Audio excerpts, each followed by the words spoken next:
together today, I wanted to start by sort of setting a tone together of kind of that trustee perspective and representation. So I'd love to hear kind of, I believe we've assembled really the best team in the area based on this fun graphics that I thought would be so inspirational. John, these are anatomically correct glasses, age categories. And I actually did this a week ago, and I did not know that our new trustee would be a woman, and she is. And she's a woman. If you didn't hear yesterday's announcement for Ozark, we do have a new trustee. So how fun that AI and I worked that out a week ago.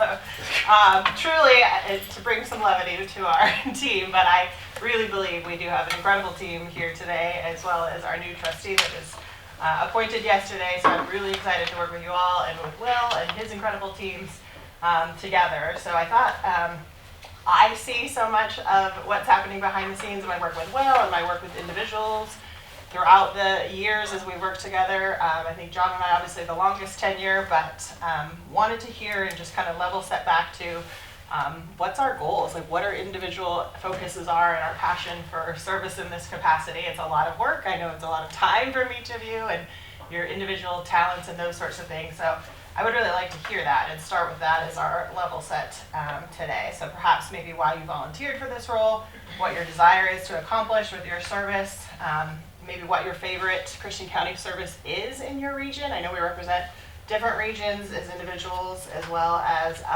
maybe some concerns that you've encountered and things that you want to really focus on together, because our larger goal today then is to say, where are we headed together in 2026? We've not done a working session like this since my tenure on this board, so I think it's important, especially to support Will and the larger vision that he and the teams have here. So I want to start with, why are each of us here? So I'm happy to start because I didn't give you time to prep your thoughts on that topic. So for me, I truly believe in my core that we have the absolute best library system and can build the best libraries in the state of Missouri. I truly believe that, or I wouldn't be here giving hours and hours of my time.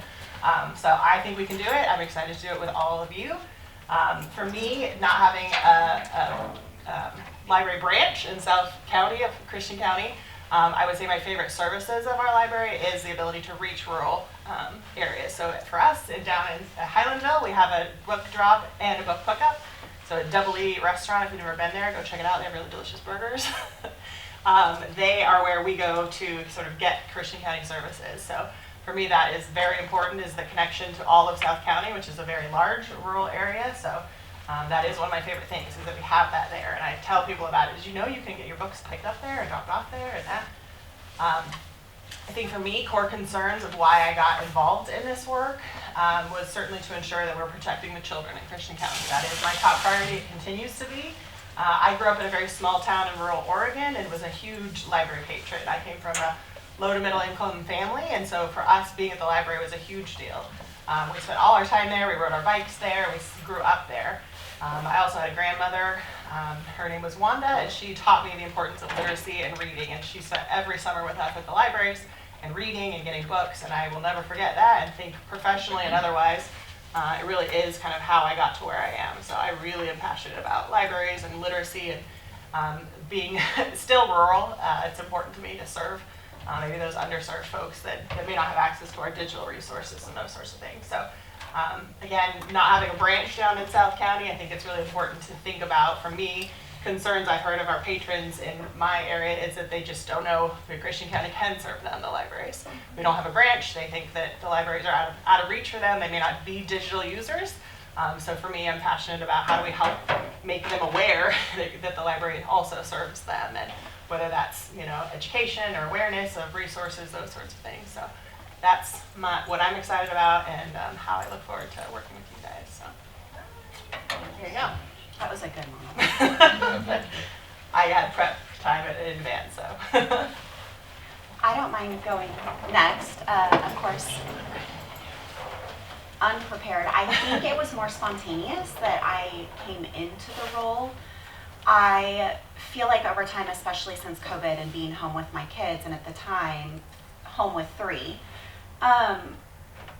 I embarked on getting my master's in education. I'm a lifelong learner. I love knowledge. I love different viewpoints. And I think then starting to go later to our branch in Sparta, having that spot there. And as I toggled between, okay, well, I've already been home with them. While I love my work, can I stay here? Can we be a homeschool family? What would that look like? And while ultimately that didn't work for our family as schools started to open back up that next fall, that just stuck to my soul. And so having the spot to go together and access, whether that be digitally or in the branch, was just really powerful for us. And as the years progressed, and then I saw this opening on a whim, I just kind of went for it. As you did. But I think in continuing for the future, I like to get in and do the hard stuff, but I feel like professionally and as a mom, a lot of my goals come from just efficiency. And so I think by default and as a professional, I'm kind of a systems and a process girl. You know, where is there a breakdown? How can we create something that helps you? Do you feel like you have all of the tools at your disposal to do X, Y, Z? And so whether that's in my professional role or even with my kids, you know, how can you take everything to your bedroom at one time? You're obviously passing your laundry, you're passing your shoes, you're passing the backpack. And so just efficiency is kind of, I think, where my heart is, and making sure whether it be the staff for the library or larger community-wide, at least in the community of Sparta, how can we make the day-to-day lives easier for everyone we interact with? And I think joy and friendliness and happiness comes in feeling like you're making a difference and feeling fulfilled in your job. And so I hope that for all of our libraries, but specifically in Sparta. Love it. Thank you. Okay, so for me personally, I became aware of the issues in the library from a town hall meeting that the commissioner, Lynn Morrison, was at. And I was pretty surprised that the library had material in the children's section that was unsuitable for children of that age. So I thought, I don't know how we can help them. And I met other people at other meetings, Mary, and I remember how significant libraries were when I was growing up. Same as you, I rode bikes. It was a hangout place. It was so important to get a book in my hand because I'm kind of a hands-on kind of, and most boys are. They like to get the book in their hands, and to see those big, large color prints of airplanes and things like that, it was amazing. And most households, unless you're really wealthy, don't have room to hold all those kinds of books of all the different subject matters. So libraries were really important to me as a kid, and combining that with having a rich library that is also safe for children, that became important. So when the Clever board position opened up, I put my name in the hat, and that was important to me. So my priorities are pretty clear. I don't think I've been shy with you, Will. Collections is going to be a big deal. And then I'm also kind of a process person like Kelly. I think systems should serve us, not us them. So if things aren't simple and efficient, then we become kind of slaves to the digital system. We need to make things work the way we want them to work, not just in finance, but in reserving a book or whatever. These things need to be efficient and they call them user friendly, so as much as possible. Those are my priorities. I think my sentiment echoes a lot of what you've already said in terms of why I decided to become involved as a trustee. I think I've always been a long life learner, and I've always been an advocate for children professionally. I have many years of experience working in various roles in education, and now that I'm a homeschool mom, I think and being someone I'm pretty resourceful, and when we moved here, I saw that there were several barriers to entry to the library. It's great. We have 4 branches in the county, which is a huge accomplishment. I think what I would love to see is reducing those barriers to entry, which are, some of them have been just, accessing content. I have concerns over the cool cat system and how user friendly it is for children, down to the organization of the books. Again, from a perspective of being, I guess, an educator and ensuring that there's ease of, access of information for children so that they can develop that love of learning, that love of literacy. Looking at the programming that we have in our library, where are those gaps that we haven't identified where we're not serving all of the age groups because we have a lot of programming that's devoted to the younger children, but what about our grade school, like middle school and high schoolers? What is it that can be done? Because I think, again, the big goal has been accomplished. You have the buildings. Now it's taking a closer look and gathering data to inform our decision making to find out what those opportunities are that we are not meeting. Because I would love to see a more robust collection that meets the needs of the community, because we have to keep in mind that in Missouri, 1 in 16 children are homeschooled. And we have a significant homeschool community here in our county that are not utilizing the library the way that it's intended to. And I think one of the reasons is because of the collections that we have, both what's in it and what's missing. So I think that's going to be my focus with supporting Will is how can we identify those opportunities and develop a plan to meet those, fulfill those gaps that we have. Yeah. But I love learning. That's great. And I want children to love to learn too. Yeah. And I think we're in a unique position where we can do that. Can I ask so if you feel that 1 in 16, well it is 1 in 16 families in Missouri are homeschooled, what do you think Christian County is? Because I know we kind of looked at that a little bit. It's hard to kind of nail down, but like what is your lived experience? What do you I mean, it's probably more than 1 in 16 here, but like where do you think that? It's definitely more than 1 in 16. Probably like closer to 1 in 12. Mm-hmm. In the times that in the 4 years that we've lived here, more co-ops have opened. I mean, we could call around and see if I can figure out how many new co-ops there are. But you constantly hear of new co-ops. You see a lot of enrichment opportunities, programming that is now new and being offered. I think Nixa now has a homeschool PE program. We participate in the Ozark homeschool PE program. But there's a lot of people that are like me that moved from out of state, came here and chose not to put their kids in school.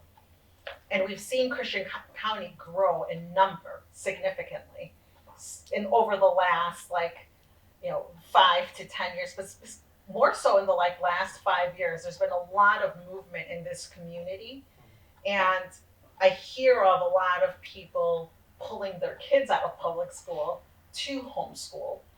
So there's a lot of movement, and the state doesn't track those numbers. It's hard. We can call the district offices, but they don't keep that data, so it's really hard to quantify. But I keep meeting more and more people that are homeschooling their kids that live in this area. So, the reputation of the Nixa schools isn't necessarily one that is accurately portrayed always. I mean, people say that Nixa is known for its schools, but we live in Nixa, and there's a lot of people that are pulling their kids from the schools. Yeah. So that's definitely an opportunity, because I see other library districts that are much smaller than ours that have programming for homeschoolers. They have STEM programs for their homeschoolers. They have a lot of other enrichment programs. And we have a bigger budget, and I sometimes ask myself, I'm like, why aren't we doing that? Why don't we have this programming that you see in, I think it's Stone County, might be one of the counties where they have STEM programs for homeschoolers. I'm hoping to visit them this year. Great. Oh, wow. Why did you come here? Is it fair to say more room for the kids as dad reason? Having them to more room for them to run around, let them be more mountain boys and creek kids. I mean, I'll never say anything bad about Florida. I really loved it there. It was great for us as a family. So like a little bit more room. I just love the region. Really impressed by people. And so it's really just the type of community I want to raise my children in. There were similar sort of education models to where I came from.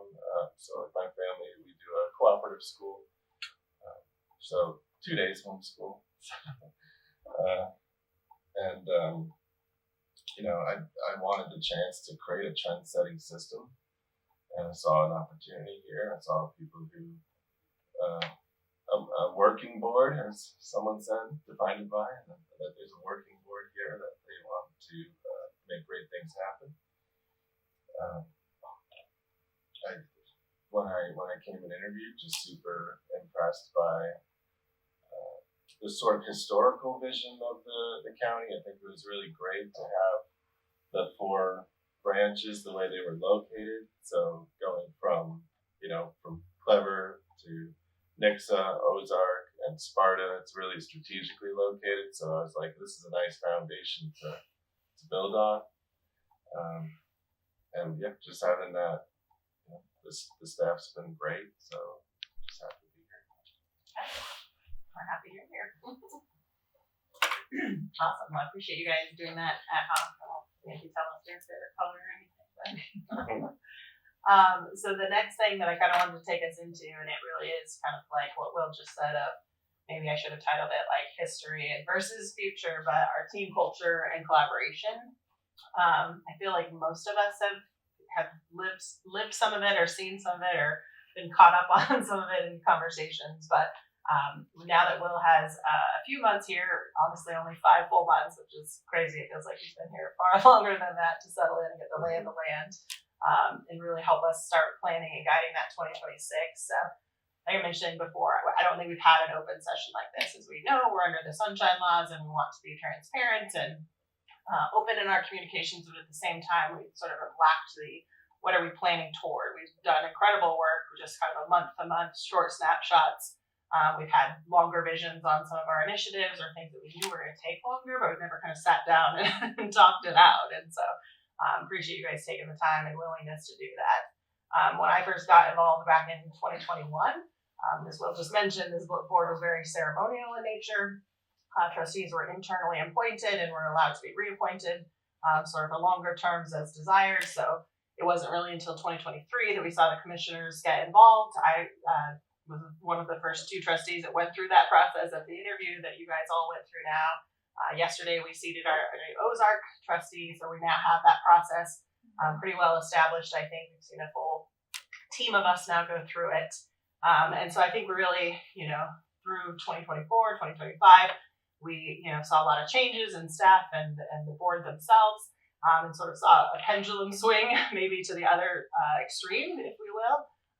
In the sense that at some point, even prior to Will, that this board was the executive director, so very deeply involved in operations and supporting the staff to the best of our abilities as volunteers and working through that shift in culture and the staff changes that were underway. So now to me, I kind of want to swing back to what's middle ground. We are a governing board. We have an incredible director now to lead us in that way. So where is it that we can now focus back on that role as a governing body, focusing on those policies and procedures and sorts of things with the necessary transparency that sort of drove us sort of to one extreme, right? So I think we got there because there was a lack of information, there was a lack of transparency.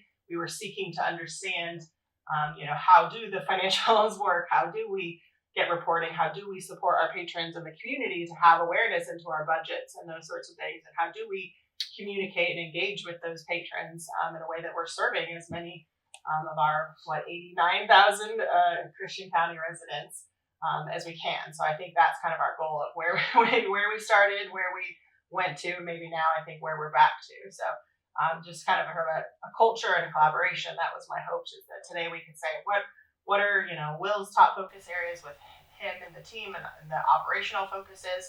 Where do we as the governing group still lack some of those transparencies or have some of those initiatives that are a partnership? where they're, some part policy, some part operational efficacy of that policy, those sorts of things. So I don't know if there's other discussion around sort of team culture, but I think I just kind of want to talk through like where we've been, how we got here, and where we're headed together, and how we can work together as a team, knowing that we have a little bit of limitation on not having a lot of these open meetings, but how do we still be open and work together as a team with it not being quite the same as a corporate culture maybe as a group like this. Any thoughts on that? I didn't know what to do. I'm going to give some background on it, but I can keep going. Have you led an open meeting like this before? There has not been one since I joined the board, Okay. or since my experience with the board meetings back to 2021. So prior to that, possibly, but I have personally seen it with our commissioners. They have called open working sessions, and I thought, well, that's excellent that we can do that. It can be open, and then we can, talk about more than just our set agendas of the day-to-day business. And so that was my thought. Is I know I had kind of wished we had our new trustee with us, but I also didn't want to delay and wait. So I thought, let's do it at the start of the year, especially since we didn't have our meeting and it's been such warm weather, and do it for a 2026 plan. And then I think 2026 will lead us into now, let's get back to maybe the 3-year strategy, that sort of thing. But maybe start with 2026, nail that, and then go forward. So yeah, certainly if you guys have ideas of that sort of thing, I know we'll go right back to sort of business as usual in February and using our agendas and those sorts of things. But I hope this time might be a chance to shake things loose and see where we want to go. So I'd love to start with you, Will. How have you changed things inside your team? Because I know you having director meetings and stand-ups, or using agile methodologies and stuff like that. So Is it all right that we wait for come back around to where does that come in on here? Mike Olson initiatives or something? Just because I thought, is it all right if I have something to say about the current one? yeah, thanks.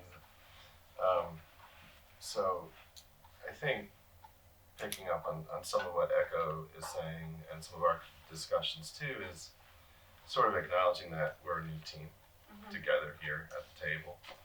And so one thing that I often sort of will discuss is, what are our sort of goals together, our mottos and aspirations about how do we work together. A good one for me, I brought one to the table, is operate in good faith. That's one that's gotten me very far in life. So I would ask, do you all have sayings that you live by, or any sort of, do you have family mottos? Is there a Gary family motto or something that you like to? Let's hear. All right. I would say, as it would relate particularly to this topic, and sometimes when my husband says it, I want to just let him have it. But he's not wrong. And so I feel like in many ways, and especially perhaps the current climate, is expectations of premeditated resentments. And so I think when we have expectations of one another individually, collectively, is to make sure your expectations are broad, but also you stick to the point and you help hold one another accountable. But that could be as simple as, hey, Will, I kind of have this expectation. This is what I'm thinking for a timeline. What do you think? And so it's that open dialogue, but making sure, we're very upfront and honest. And I think particularly as volunteer positions, but then knowing this is what you do, being able to just converse back and forth about timeliness. What does that mean to you versus what does that mean to us? How do we find common ground? Or even just having that conversation in general. It's a good saying when it makes you angry when someone uses it on you. So that's how you know it's effective, that it works. Working your conscience. I think along that lines, communication is really important, and appreciating the person that you're talking to, that they have a different world that they walk in. My perspective is project management, same as yours. So it's what you're asking them to do, the quality and standard of what you're asking them to do, and when it's due. And that's kind of, and then in that communication, there's kind of a give and get. I'm gonna give you this and I'd like to get that. And that's that exchange that helps build that relationship. And then we get expectations as a team. We'll get better at it, I'm sure, because we want to make decisions well. And in order to do that, we have to be informed. When I first got, and I don't want to, name names and put blame on people, but the expectation was we're a governing board that doesn't know anything about libraries, and we're supposed to just rubber stamp approvals, given fully baked plans without anything what was behind them. And I'm not comfortable with that. I think we've got put here to govern, and people who don't know what's going on can't govern well. So we really, and that's my perspective. So that communication, we need the data, we need to know what's going on so that we can help make good decisions for the staff. And I assume you're doing the same thing internally. We don't get to see that, so if that would be helpful too. If they're saying nope, that won't work, I'd like to know what the background is on that. Okay, well, we have a couple mottos. I'm trying to figure out how to really tie in. I think something that we always talk about as a family is that not one of us is stronger than all of us. We're stronger together. Not a single person knows the answer. But if we communicate, we engage in dialogue, and listen with an open heart and mind, we can make really awesome things happen. Your kids are like that.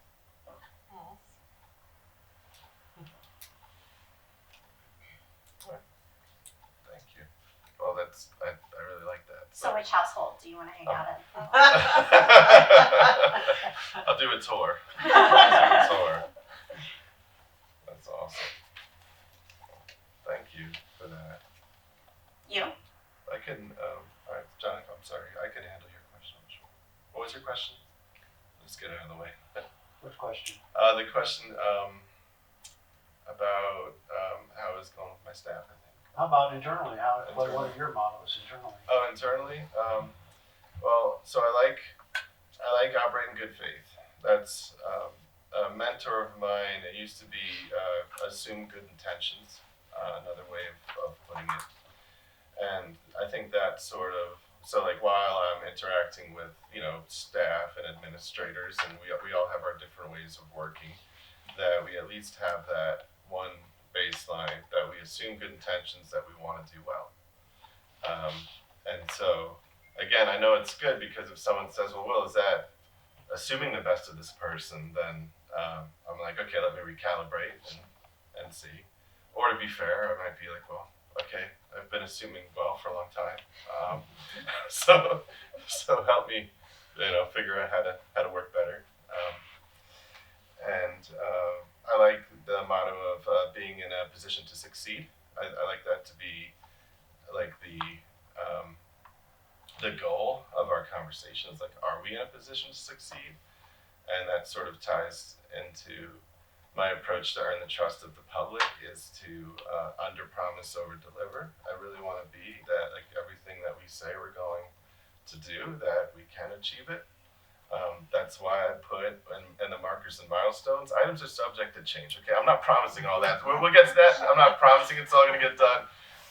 Some things may move around. I think you guys are going to help me move things around or take things off or something like that. So, I'm big on remove to improve, making life easier for staff. That's a big one for me. Remove to improve. It could be, is there too many things in our library space, and is it not ADA accessible enough? So let's see, like, can we just remove a piece of furniture that does not get used? It can be a part to a process that makes life a little easier for staff, where, you might not need to get it approved by 3 people, but at at least have someone, a colleague, someone read that document, or maybe it's an email before you send it out or something like that. And I've been working on making redundancy a good word, because it doesn't sound great, but as far as operations go, it's really important that I want operations to be just a little redundant, so not everyone is walking a tightrope by themselves, that they're galvanized by an organization that helps sort of like check their work and, catch it. If they miss a deadline, someone else catches it. We're all human, and we need to build a system to accommodate humans. Yeah, some big ones. I'll probably talk a lot more about that. Thank you, John. Opportunity yet to have any like built-in celebrations? Well, we were really lucky that we did our staff day. So I was able to address staff as a whole, tell them my story, and all the successes, and bruises, and all Probably the good after stuff. you built the budget too. Yes. While Yep. building the budget and collecting the annual statistics, and it was a lot of learning, a lot of quick learning here. I kind of just surfs up, and when just being honest about timelines, and I think to your point, it's really setting expectations, right? That's the best way. That's at the heart of all business, is setting proper expectations with everybody. So I'm gonna make like a little document out of what y'all told me. Actually, I like making little cultural team documents that we can sort of come back to. So yeah, staff day was nice, and that was with the inspiration of also asking that if we could have that Columbus Day off for staff, and then have a dedicated day for staff day in April. And I'm very grateful for you all, voting to have that. And if I may add one more point to the team culture, the culture conversation, I think something that we really strive to do in our family is to treat others the way we want to be treated.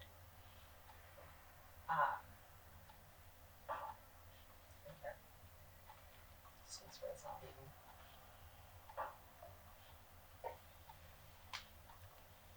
We could brainstorm on that for another hour, I'm sure.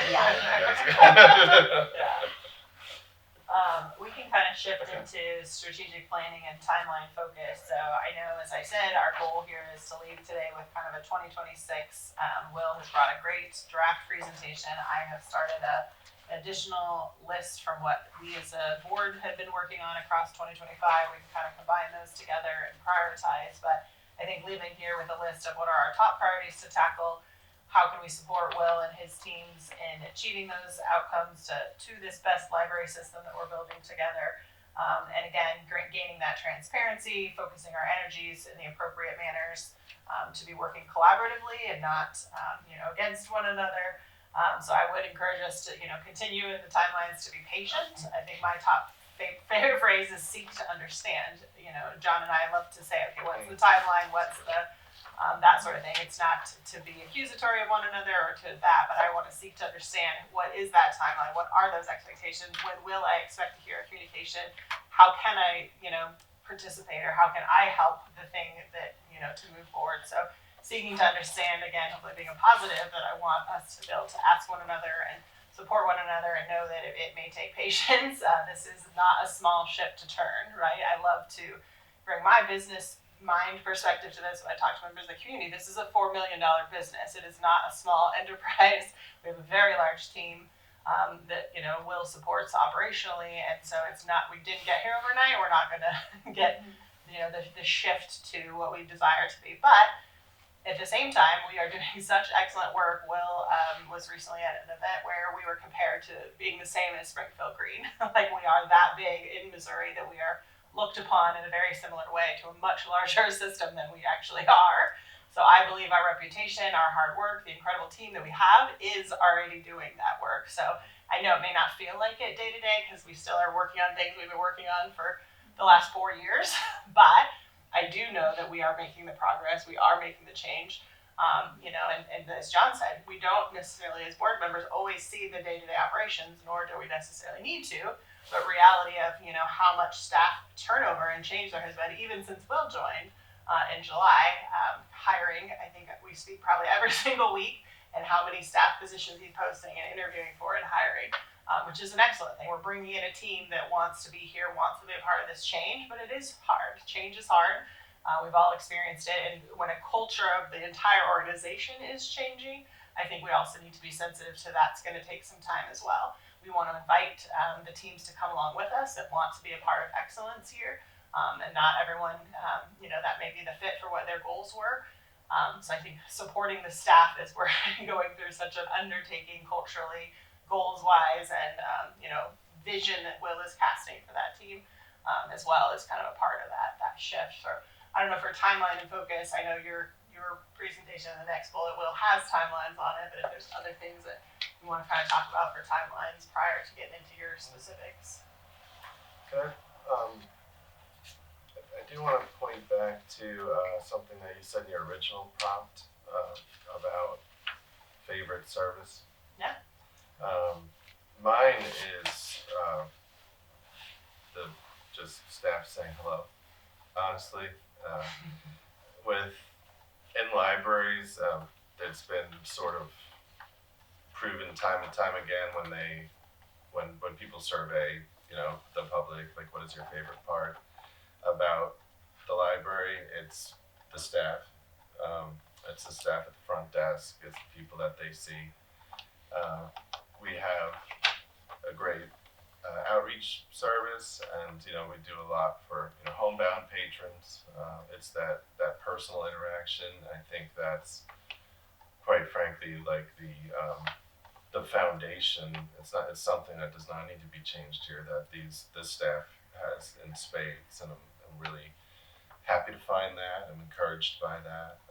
So they do a great job, and it's really those relationships that we build, and it's not a service per se, but it's those interactions that really make me happy about being here.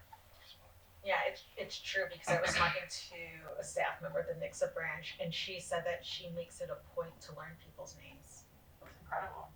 and she does a great job. I'm trying to get better at that. I mean, she's like the regulars, Mary. She's like, I know all of their names, and I'm working on learning the others, and that you can see, because I go to the library a lot.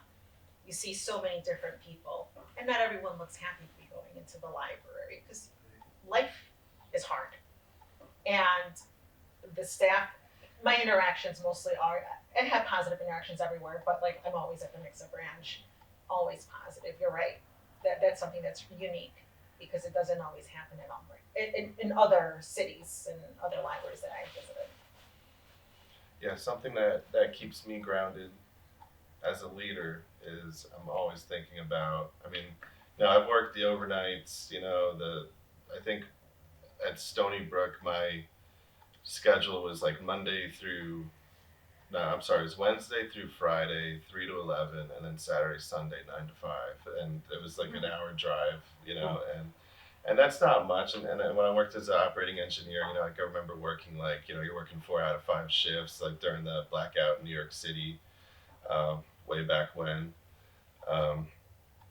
watching a sump pump and stuff. Those smelled delicious, but I try to keep in mind just all the challenges that everyone has. This is it's a commuter county, very much so. Things are tight.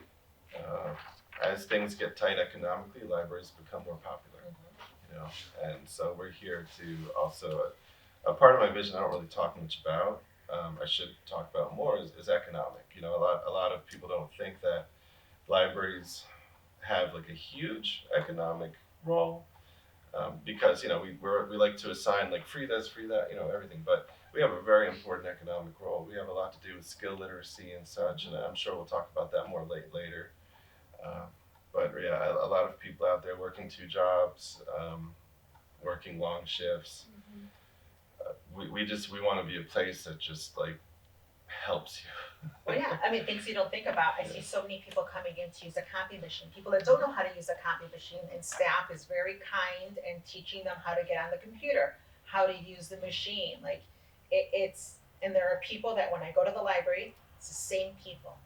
It's always one or two people, the same people that sit in the same computer and they're using it. And so it's things that like that stand out. I think customer service absolutely is something that is a key hallmark of this library.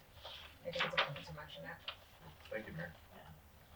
And I really appreciate the advocacy beyond these rooms. I know Kelly was weighing in on it in the community and social media as I saw her post.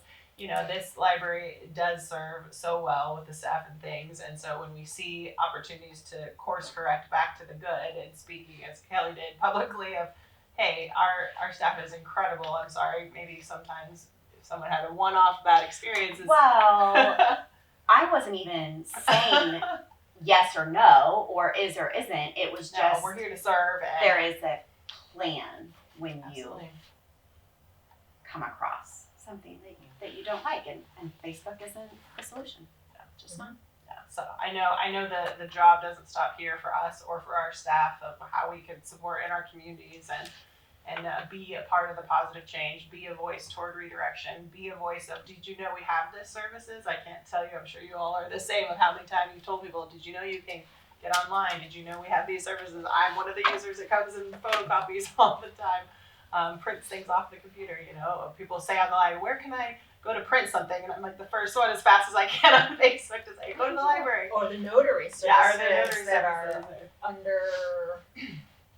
We need to promote that more because people don't know that it exists. We don't have it in Nixon, but we have it in all the other I will branches. say that service is, I don't want to say near capacity, Is it really? but let's just say I don't need to promote it more yet. It's already Yet, well, I yet. didn't know Just that. just want to, keep it secret. just. We'll let that part. But we do the people. We do have people on staff who are notary certified, and they are kept busy, and it is a service that a lot of people rely on. Okay. Good to know. May I make a request? I don't think Nixa has one right now. Not I don't think Nixa has one right now, but As you dive in, knowing, right, the first and biggest caveat is subject to change. But as you go in, that way I don't find myself like interrupting because I want to stay present as you go along. Maybe calling out things that are more like individually, Mhm. like if it's a department of one or a department of two versus like this is a more team goal. Mhm. And then also, obviously, like for example, hire IT data specialist. Whether or not like that gets done in that month, knowing that obviously from posting to onboarding probably just did it. takes, right? But it didn't all happen in January, right? Yeah. Well, I guess the actual hire Yeah. is the way my mind So if thinks. you is feel to- like to there's make something in here as you go through each Sure. of the that columns, bleeds. if it bleeds a lot, Okay. I mean, obviously, like 15 days, one or the other, I think is a good assumption to have. But if it's multi people on a team completing one goal, or if you feel like Sure. while it's under March, it's really February, March, April, maybe even May. Perfect transition to our executive director goals and initiatives, your color coded version spreadsheet. Was there anything else to say on the timeline? I think this is part of the timeline Okay. as well, so Okay, cool. get right into it. All right, sure. So, I think the first sort of caveat is that as far as interdepartmental work groups, that will definitely sort of change according to sort of pressing needs, also some staff interest and just the amount of staff we have available, how many positions are open that need to be hired, and so on and so forth.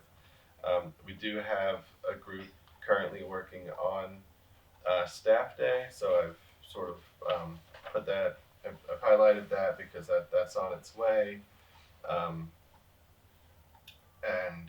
So Nick here at Ozark is actually leading that group with Dana. And the plan is, since I put a sort of pause on traveling to conferences, as I think I mentioned during the budget planning, the plan is to put more resources into that staff day, to bring in a keynote speaker, to focus on like skill development, and also fun, because they need fun. And so that, and again, just to recap, that staff day will actually be in April. So that'll be sort of planning that commences through, from January, culminating in April. Um, Staff evaluations is something that I'm behind on. Sorry, and I'm really saying sorry to staff. Every single thing that I have to do, I'm reviewing. So it took me a while to be able to review that properly. Although I think we are going to be doing those staff evaluations over the next couple of weeks, and then the next round of staff evaluations would actually be in November. So I'm going to go to November here and just make a note. And then after that, for the next fiscal year, the plan is to do the evaluations on the staff anniversary. There seems to be a what do you call it? Everyone wants it. Consensus on that. Most people want their evaluation on like their anniversaries spread throughout the year. So that would be the sort of 27 plan. So we're jumping out to 27. Does that make a workflow difficult for you? As far as doing it for, By person rather than by? well, I think it's kind of the best of the worst decisions, because evaluations are always a little bit difficult to work into workflows, and I guess it's a question of, do we want to have 1 month that really kind of slows us up, or do we want to disperse it throughout the year? Sometimes there's evaluation seasons where, okay, we do it all in November, and then there's a sort of busy season where that gets prioritized, or do we incorporate it with everything else throughout the year? It seems to me from my conversations, I can go either way. I'm not like, this is the way I need to go, but it seems to be a consensus in general that that supervisors and staff kind of wanted it spread out more. So I have no problem doing that. And just out of curiosity, how many evaluations are you going to have to complete? For me, For you? like 9, Okay. I think 9 or 10. And all the Maybe department, more than 5. and do all the department heads then do their own, or? Okay. Yeah. Good to know. Whoever's supervising who. That's what I figured. Okay. And they're actually now I'm thinking I probably just undershot at 8 or 9, because I'm probably going to have to help because of some open positions. I'll have to help with others.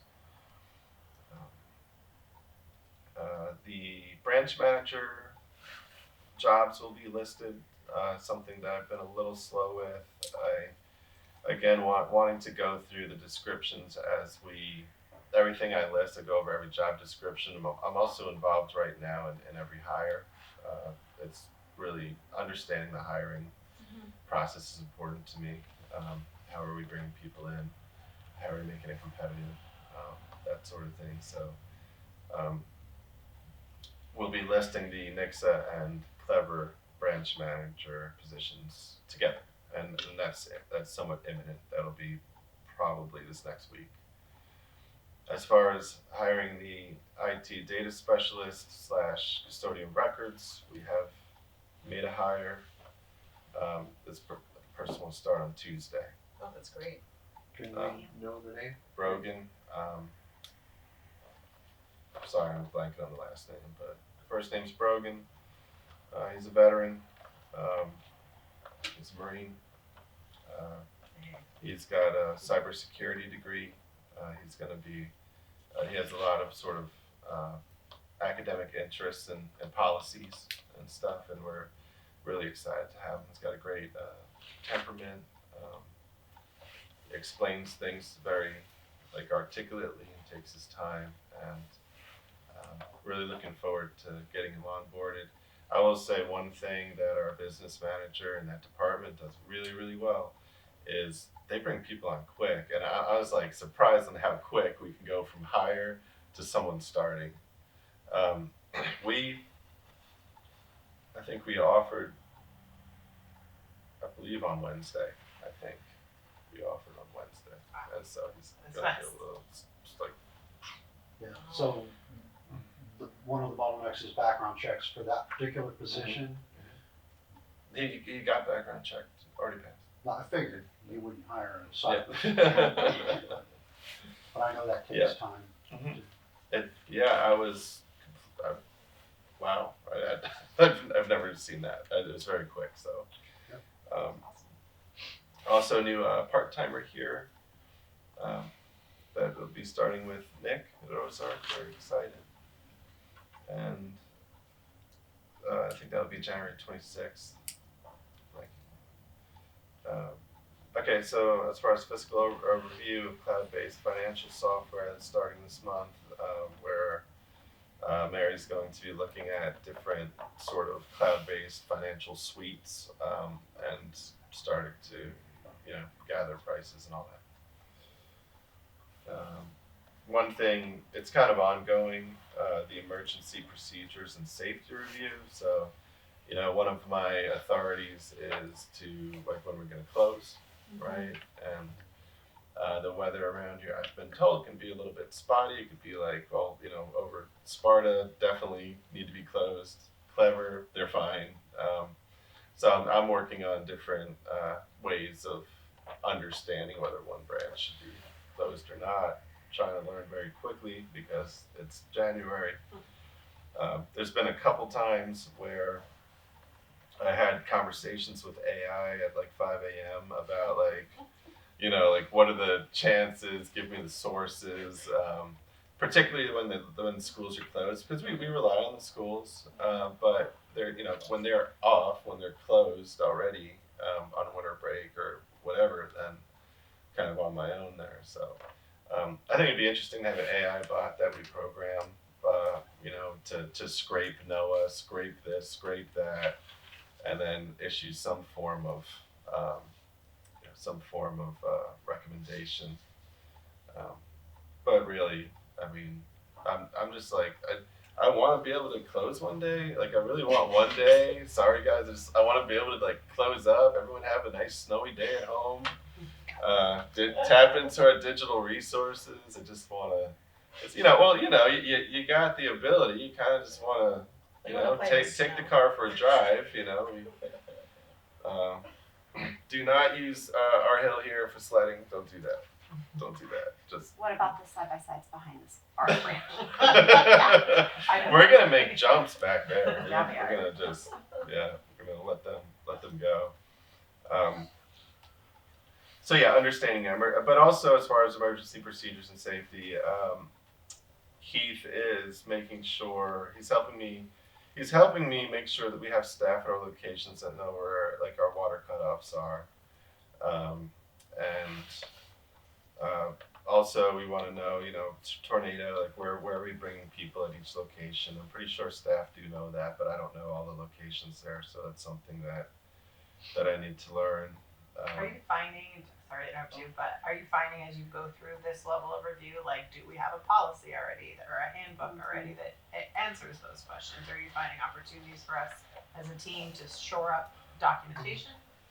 In some areas, I think it's really like a visualization of data and having, we can have like floor plans and stuff like that probably. As far as like the staff handbook, we do have a lot. But to this point, the handbook's been something that, like, when I need to look for something, I'll go look for it. But in March here, I have that marked down to actually review it in a way where we're going through it to see, like, if we need changes or improvements. So that's what I have slated in March-ish. But yeah, I think we could always have. Well, I mean, I think a good example of what you're talking about is the need for that master facility plan. That I wasn't. It may exist. It may exist somewhere. I just didn't find it, and so we started creating a new one. And there's challenging. And thank you for your spreadsheet. I was looking at that. Well, I can't take credit for them, but they're incredible. Mm-hmm. Well, some of this, it's kind of hard to implement that fully because we really don't know the ages on some items. So we're working on that. Some things are, you just can't read the. Yeah. So we know we're like replace that now, basically. So we just kind of move that up in the we move that up there. As far as and collection data for that's the annual PLS. This is administrative staff are helping me with this. This is not much to do with me right now. 1099s. It's a compliance form. That's a business. I believe that's a business office thing. So we actually have. I believe Mary keeps it up, or someone awesome with. We have a compliance calendar about like all the things that are legally due. So we have that. A lot of that stuff I've pushed into here for our purposes. The winter reading challenge continues, so log on, folks, and get to reading. And that's something you can do if we do close. If it snows enough or it's icy enough that we close up, then please go have a look for that winter reading challenge. You can find more information about that online. And of course, we have to get our. So you can see that the March and April, the library events for publicity purposes are due for March and April are due in January. And the summer reading challenge prep sort of begins. I do have really good news to share as I sort of transition from January to February that the grant that Dana submitted has been accepted. We found that out yesterday. That I think it's about a $12,000 grant. It's for culture, history, and a little bit about animals. It'll be really. I'm excited to maybe we can sort of present it at the February board meeting. Right now about that. Good job, Dana. Yeah, she did a fantastic job. So I was really happy to. I was happy because even though she did all the work, it puts my name on it. So, but that means I get it first, so I get to go give her the news. So I get to go walk over to the. I was trying to figure out how to change the name thing. But then who does all the reporting for the grants? Well, Dee Dee's gonna help with that, and Not you. yeah. Well, Maybe. He oversees everything. I'm right? not He gonna say oversees- no to anything because I've been involved in a lot. But that's part of Dee Dee's role as associate director to also help with grant compliance, and so she'll work with Dana, and I'll be available to assist. I have a question. Is this a new grant, or is this something that she gets every year? She does not get it every year. I want to say that she's done it before. I think it's been a couple years, but she went for it, and just glad to say that. Do we she got have it. very many multi-year grants right now? Multi-year grants? No, I don't think so. Most of the grants that we get are through the Missouri, the state library, and they're annual mostly. So there's like a tech mini grant we'll come across. There's a ladder grant, tech ladder. There's a tech ladder grant. You'll see it's due in March. And then the mini grant is later in the year. I think it's like September or something like that. And it's basically just grants to help us with like technology infrastructure mostly. So I think there's a need to get some like new computers for managers this year and some things like that. And so we'll apply for that. So yeah, they're mostly annual. I don't want to say definitively there's no long-term grants. So because I just don't know, but from what I see, I don't see it's mostly annual. So I'm trying to think of any of the stuff that's gonna have to get pushed into February, but I think it's mostly looks like it's mostly gonna happen. So I was thinking February could be the first submission for the collection development policy, an introduction and scope of the policy.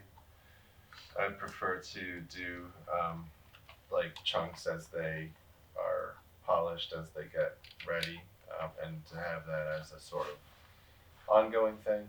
So maybe we can do another edition, whether it's March or April, we'll see where we stand.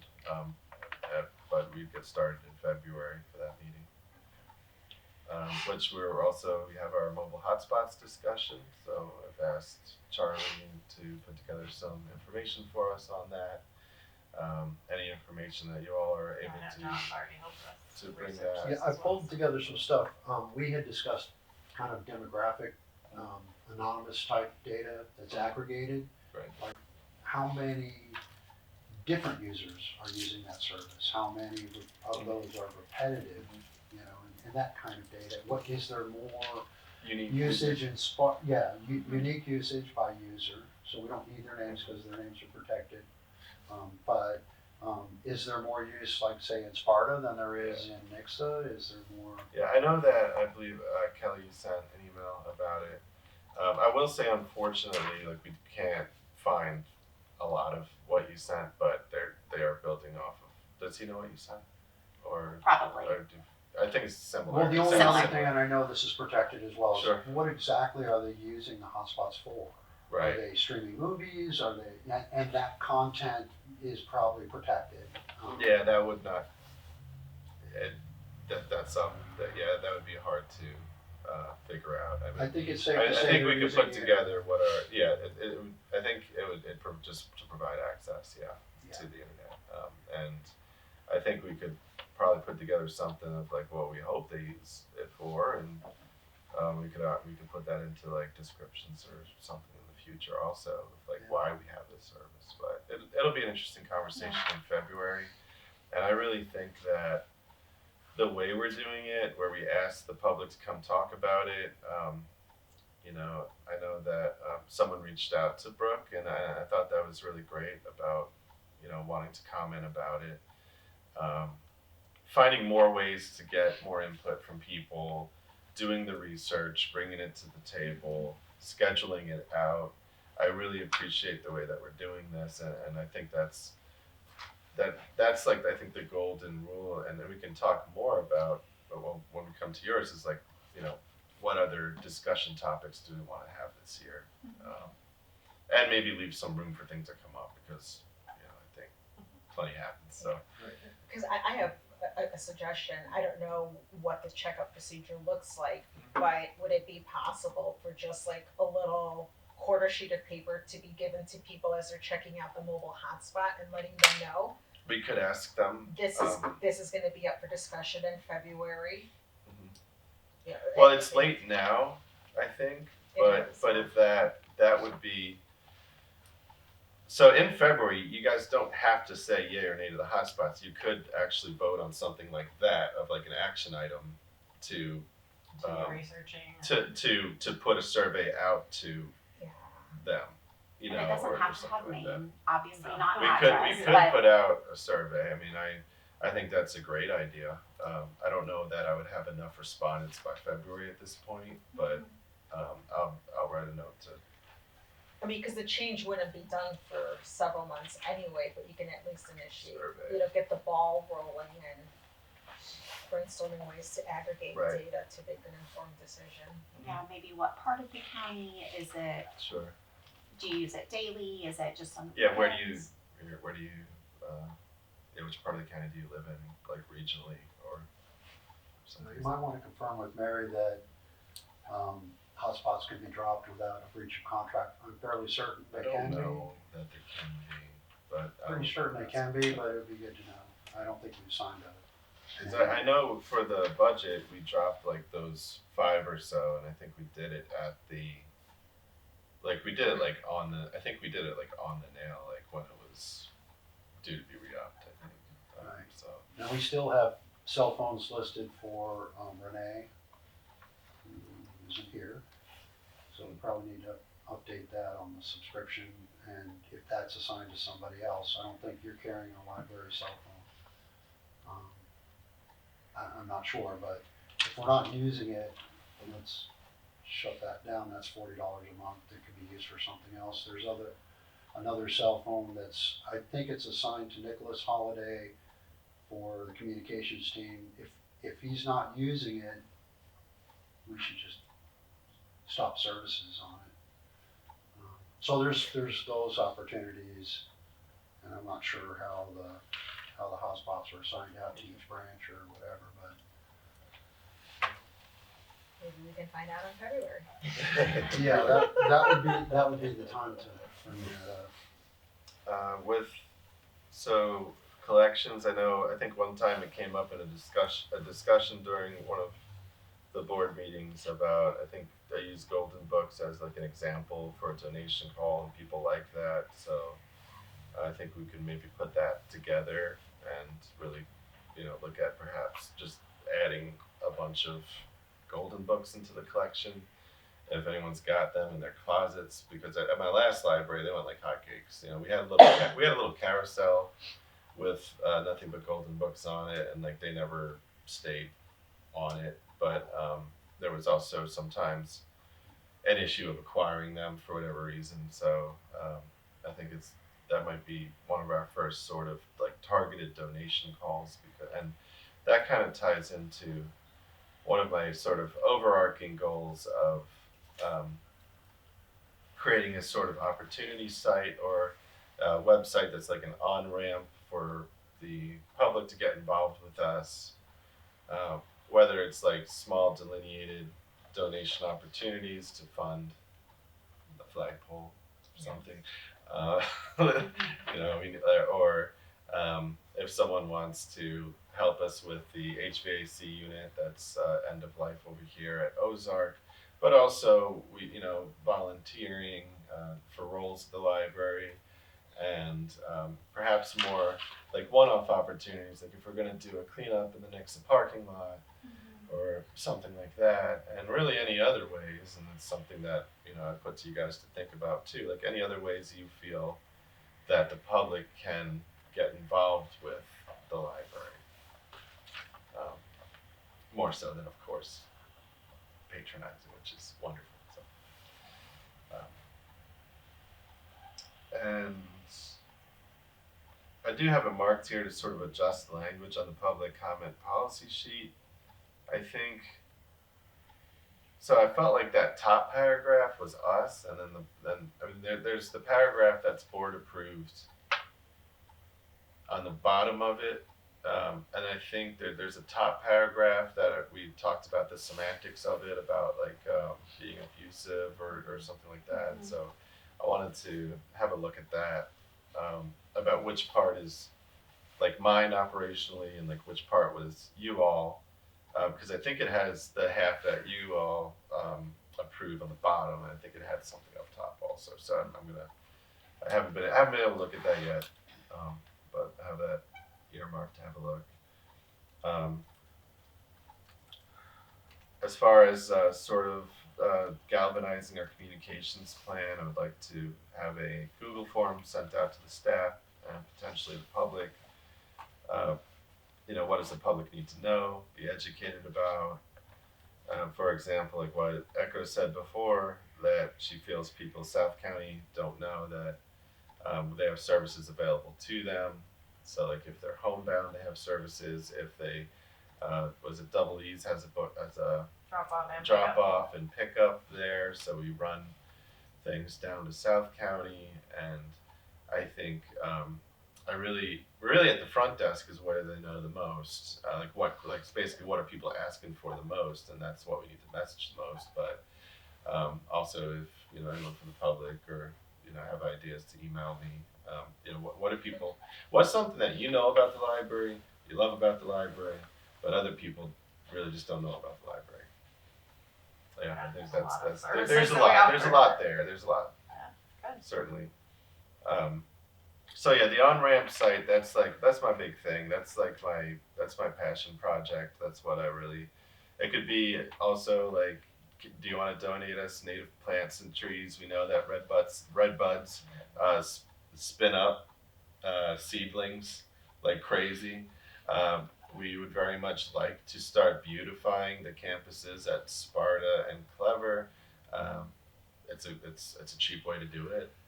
Get some native plants growing. Trees take a while to grow, so get them placed, not in a place that would prevent any sort of future expansion, but it would be nice to just get a couple in there and start going. I feel like in Sparta, maybe in the future, the best way would go is to sort of use that outdoor space. The growth in Sparta is slower than Clever, So I do think in the future, as far as expansions, I would put like Clever right there above it. But Sparta, because we have that space, maybe we like a walkway or pathway or something, some way to utilize it. We've been really thinking about how to utilize space.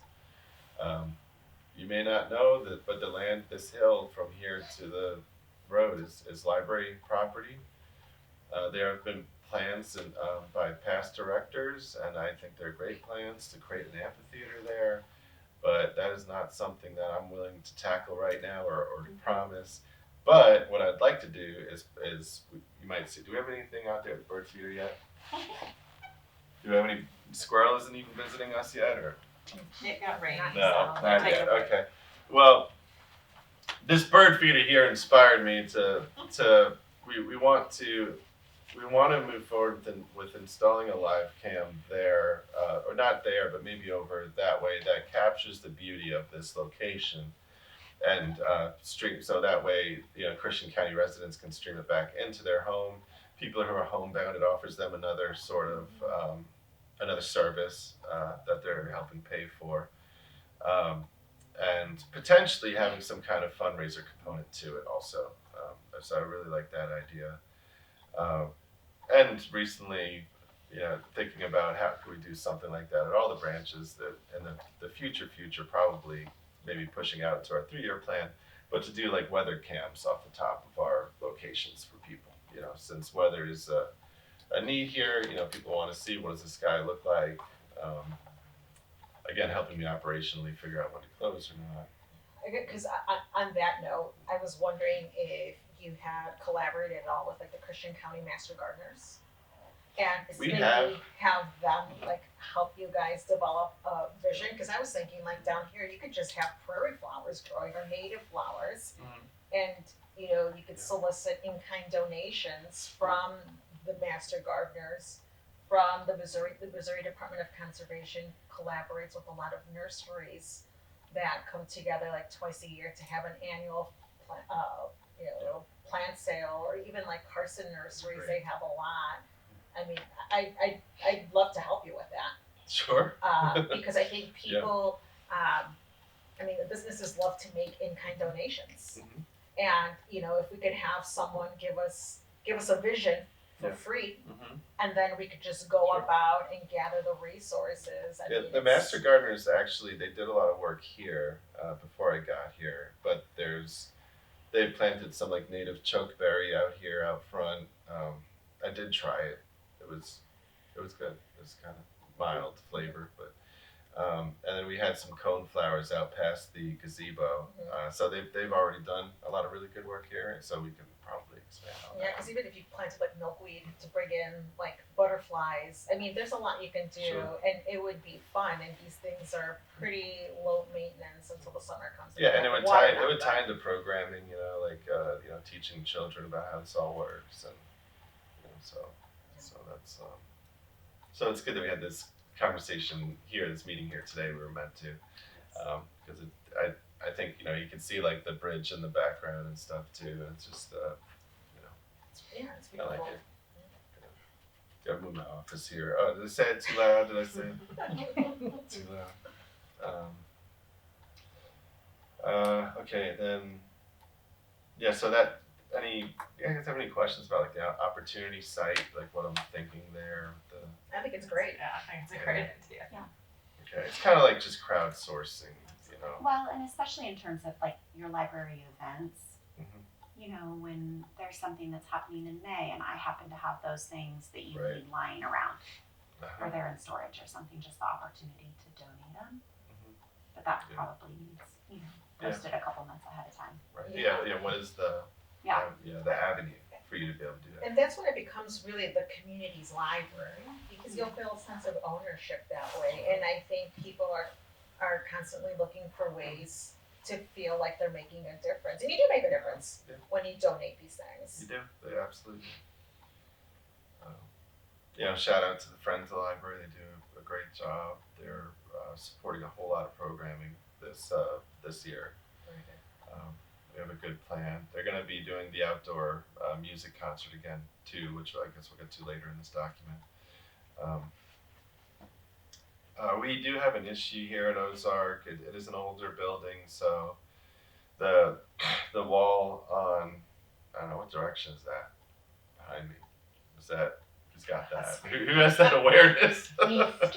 East. Is that, all right, so our east wall, the bottom of the wall is sort of rusting out a little bit. We did have one rainstorm where water sort of like seeped in, and so we need to do something about it. Nick did ask for $20,000 to fix it this year. I was only able to do sort of $4,000 to just come up with something.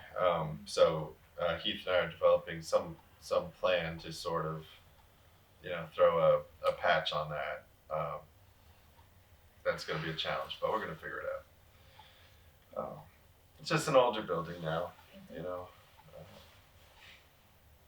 so we're sort of moving into, well, I guess with the onboard training. So you were going to work with the trustee a little bit. Yes. So Like with when, our, I guess like when do you want to do the sort of our orientation part of it? It's up to you. I spoke with It's our between new February trustee. and March, I but- spoke with our new trustee last night, which she's excellent and very excited to Mhm. get started with us. So I asked her permission to start with me individually or meet with you individually as trustees if you're comfortable and have some time to, again, give her your individual perspectives. Do our initial onboarding as a board together with her, seat her in February, and then ask you and your team if you're comfortable in March, then Okay. doing our more formal tours and that sort of stuff. So she Cool. said that would be great. She's happy to do it that way. So I think Kelly, you helped us do it that way as well. So I'd like to submit a sort of youth collection. I've been debating whether just to do a whole new reconsideration form or to do one that's specifically for youth and young adult. I'm thinking that we can just do two different forms, and so I'd like to have a draft for you for the March meeting for that. And the general thought about how the form would look is it'll have somewhere between like say 6 or like maybe around 6 fields, violence and subject, like pretty much 6 or 7 different categories. So if someone wants us to reconsider where to put it, they'll go to these different categories and they'll basically put like a 1 to 5 or 1 to 10 of how egregious do they feel it is. And then it comes to us on the backside, and then we look at, we give our own sort of ratings, and then we see where those 2 ratings come together. And it's just a little bit more of a scientific approach. For people who want to, it's a mechanism, so if someone wants to submit a book for reconsideration, they pick it up, and as they're going through it, they may be like, well, maybe this isn't the book, right? Like maybe this isn't the one to actually submit, but then because they don't have, they're not hitting like 5s or 10s for each column, right? But maybe they are going through that and they're like, okay, well, like 3 of these things are hitting 10s for me, and so this is the one I am submitting. And then, it holds us accountable on the back end too, because we have to come in and be like, all right, well, this is what we feel about the different sorts of considerations. See how that matches up, then there'd be some kind of, if it hits this score, then it gets moved sort of deal or something like that. So just creating a mechanism for it. And then the digital way to collect as well. So if at the end of the year or every 6 months you wanted to go through and look at it bird's eye view, are you thinking just paper for right now or a digital form? Or a paper that then somebody has to input? I'm open, but it's also why it's a March item. Sure. I haven't thought it completely through. I think I found a good way to do it that's fair. So I'm gonna hang my hat on that part for now. But yeah, I think having an online form is reasonable. Well, I will say, as you think about this, and I know this is further down the road, something to consider when you create this form is if you could please have a space for evidence. Because I think you did, at least the draft I saw, didn't you ask page number? If that's what you mean by evidence, like actually pointing yes, to. text or pictures, because by law, we're required to Yeah. post the reconsideration forms that have been submitted on the website. And when I applied to have some books moved to the adult section, my evidence wasn't included. I wasn't asked to provide evidence, it's Sure. just, why do you want this, Yeah. this book be considered? But I submitted pictures, and I think that if the public were to see what I was referring to, Sure. they would be better informed of the situation at hand. And so that might be a little bit difficult to do, depending on how tech savvy people I'm are, kind of right? thinking on, and what do you, putting on a cybersecurity hat or data. Yeah. I'm just like, can we do an attachment, or Yeah. I have to talk to Heath a little bit about it. Yeah, because before it was just a paper, Um, and they would scan and upload the document, physical document that you turned into the office. The Secretary of State has guidance on how that's supposed to be collected and Yeah. posted, so we need to follow that. Yeah. But I think evidence is key, like, because people have emotions, but Sure. you want them to be able to, maybe some people need a prompt. Some people might not think to say, well, I need to give proof as to why I think this is too violent or age inappropriate, but to give them that field and that little push that they need to think about what they're doing a little bit more critically. Well, and a training document would be helpful. We talked about this with sunshine requests as well, to help guide them through that submission so that it's useful when we receive it. You know, this field is for this purpose. And a lot of electronic forms, there's like a little eye, you can click on it. It gives you more instruction on what goes in there, examples of that, you know. I did have a good talk to Highway Patrol a couple of weeks ago, and I actually owe them another correspondence. But they are willing to sort of, we had a great discussion about how we're one of the busiest locations that they have. They're perfectly located here at the library, so the fact that, you know, people can go and do their driving tests, and then right up the street they can actually just go get their license, and the proximity, it's 2 minutes away, the collector's office. It's wonderful. It's really working out great. I'm asking to renegotiate a little bit. Did you ask them about helping out with the copiers and all? I mean, because we do a lot for them and they're not really paying very much. Yeah. Well, they are in good faith. They're working with me. Yeah. That'll be good. Okay. Yeah. I mean, You can always dollars. ask I them. mean, helping us with dollars. Yeah. Let's be honest. Yeah. What are they paying? $200 a month or something? I indicated that we would ask a little more, and they seemed to think it was fine, but it does have to go up through a whole administrative process. So, Okay. We were thinking, what, double or triple, something like that? I mean, good faith, right? yeah, good faith. I mean, yeah, I would say, like, I don't think it was quite double, but it was a step. You know, it'll be a step. It'll be a reasonable step. All right, the technology ladder grant. I'm not as familiar with that as the mini grant, but I think that's going to have something to do with, like, do we need like computers replaced anywhere, that sort of thing. Heath is looking at that with Dee Dee. Again, Dee Dee being the help support for these grants, and I'm also going to help out with that.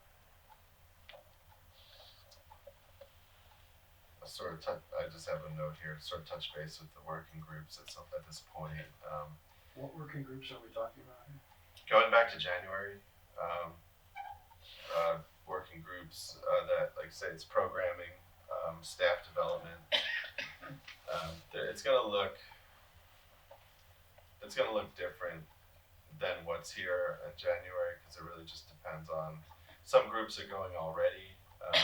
Nick over here is starting on the staff day already, so thank you, Nick. Programming and so work culture, it's also something Nick will be doing, and he's kind of doing that as a part of the staff day that he's. Nick does a great job here at Ozark, you know, keeping up a really positive staff culture. They do a little thankful wall. And anything else you want to prop yourself up about? Because I mean, do a great job. You should. Other than the coffee, we're doing great over here. Thank you, Nick. Well, thank you. You really, his staff, they celebrate each other. They certainly celebrate each other. And as an organization where we have a lot of part-time workers, we do have a lot of people who come in and they help develop their resume and they go on to something better. I really think of that as a service that we provide. Nick has had many people like that he's helped build up their careers, and so that's a big part of the sort of economic thing I was talking about too. The Ozark interlocal agreement, so that's basically again an Ozark thing, and we're just we're figuring out how we work together, because we do have like the Ozark camp comes here during the summers. And so that's just simply like, how do we work together? Because we also have a drop off at their center, and so we're really just trying to build up that reciprocal relationship. I'd like to begin the review of the staff handbook in March.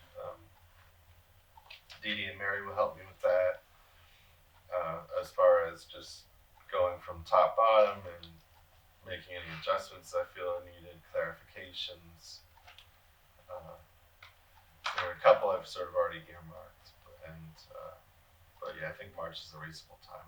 I'll get to it. Something also, I don't know what the board's desire to be involved with this, but I'll be looking at meeting room, study room policies. There's been a lot of talk among staff about, sometimes, like, should we have minimums on things? What sort of limits should we have on it? I do have a belief that we should have things accessible to people. I think that it's okay to have an empty study room once in a while so people know it's available to them. And I think we just need to have a conversation about, if a study room's this big, do you need at least 2 people? If this room's this large, do you need at least 6 people? And then at what point, do you need a minimum to use this room? Those sorts of interesting conversations, just to make sure that we're efficient. As far as everyone's allowed to, it's accessible to everybody. I think that'll be a nice, really like a stake of a conversation there. The seed library will be coming up, and so many people here have been so good and like realizing that something should be happening, and I know that, who was it that realized the seed library? Was it Whit? I think Whit was the one who initiated it. So she just took, and that, and also the author thing, so Whit at Sparta, she takes this initiative, she's like, hey, we gotta be doing this, and so she just grabbed it, and she's helping us get the seed. I know Dee Dee's helping with the seed library, and they're working together. So there's just a lot of it, and that's just that's what makes a stellar work culture, is when they're like, hey guys, we're a little behind on it, let's just grab it, run with it, let's get it done. So very happy with that. And the spring reading challenge in March. I think you see when libraries events are due. I think it's important to see, for you all to know, for the public to know, that we do have like our sort of publicity cycle. So if I want to do a program, I can't just do it like the next month. It just takes a couple months to go through everything. And the summer reading challenge prep continues, and we'd like to do the Clever parking lot either late March or early April. To get that done. We were able to do Sparta at the end of the year. It looks really nice out there. Have you seen it? It looks good. So we'll do Clever first, and at some point we're going to do Nixa in April, the really large parking lot there. So that's budgeted for. So we're going to want to seal that up. Heath and Don and Levita jumped in there, and we all got in there, and like we cleaned up the parking lot a lot. And Nick, you cut down some stuff over here. I did.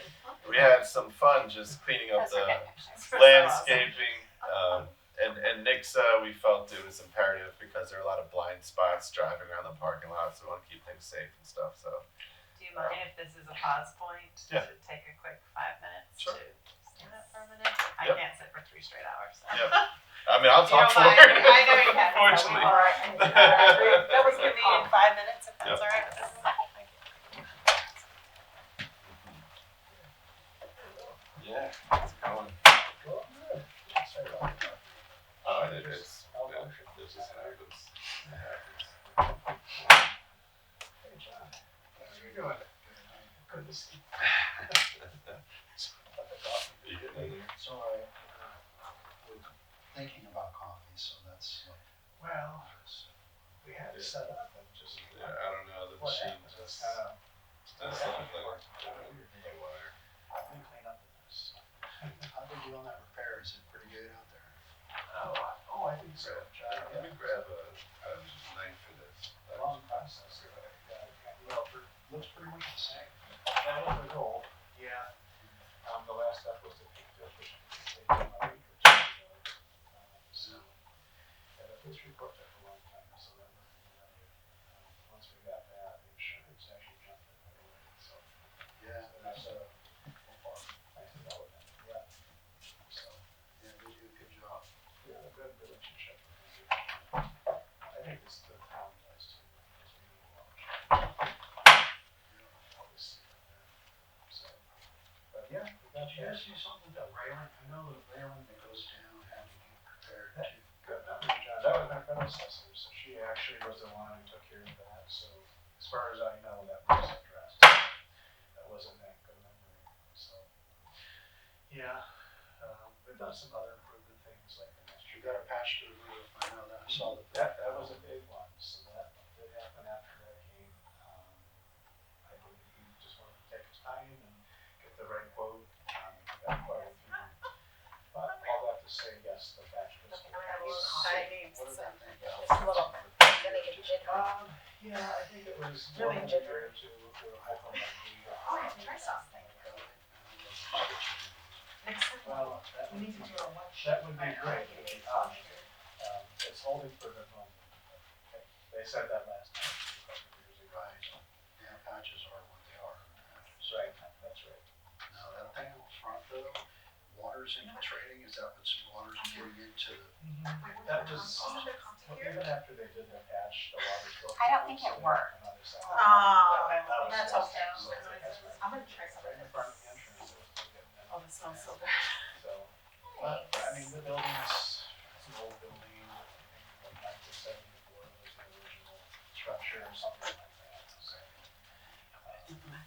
So, I mean, this, what we're standing in right now, the condition of the property, so we decided to do. Hey. We just do what we can, maybe in 10 years. Well, we'll have I've been there a so two-story weeks.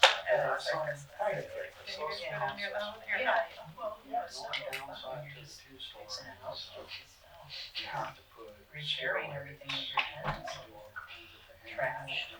Yeah. So, My parents were landlords for years and years, and they just got burned over and over, and they're like, never did it. Some of you Like, have seen it's Todd typical. I mean, She she said said she that on the objective, when you do own the land. and she's completely. That is a lot. So, I know. She's a objective. stern woman too, That's though. right. That is a landlord. Yeah. Well, that was the, like, one of the top And then ideas she's. in the last 2 years or so, so that's true. I only got I mine guess once the on question is, Airbnb do in we a go couple up of or years' down? time. It's so double insured that That's I'm what okay with that sucked, some but thought. I made it out alive. I mean, I didn't burn my house down, right? So, Yeah. early- No, I'm so ready to remove it. I went to all the graves of all my favorite pets on the front. Unless you don't. I hope it goes soon then. Yeah, I do too. Should be priced. We gotta wait till the Unless you don't have to. the market is so bad A lot right of now people, the anyway. I'm schools hoping wherever you're started staying, doing like, that, and they found. Are you okay? Good. Oh, I'm glad to hear what that. happens, I just don't want my breath on these things. No, I know. Yeah. No, I know. I mean, like I said, she was from clothes and then it got Back based on your job. So what was Same. Florida? I don't know I how used to often see you it. were there. That's what I keep saying. That's what I keep saying. No, I don't have all of these. I love Venice. Well, I used to walk out. Yeah. Because you can still get light. They have destroyed And then you basically. Yep. I'm really proud of it. Yeah, they're pretty cute.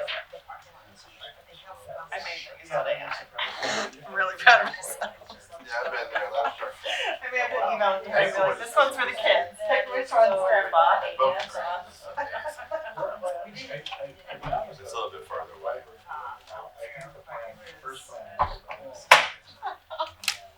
Just need, so our new gal, just, and how is she? Do what? The new- Good. I've not met her. I just called her last night. I was like, hey, you don't know me from Adam. But here we are. We're new best friends.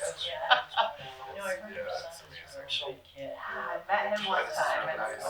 yeah. I really like punching So over. she was super excited. I was like, how are you today? Oh, good. How weird is she works? And I was like, They don't oh, have no, to my heart This is what it looks like. get recorded for it. Because I don't want to the lights and crafts over it, but I did. Oh my gosh, I did, but she was so anyway. It's like super excited.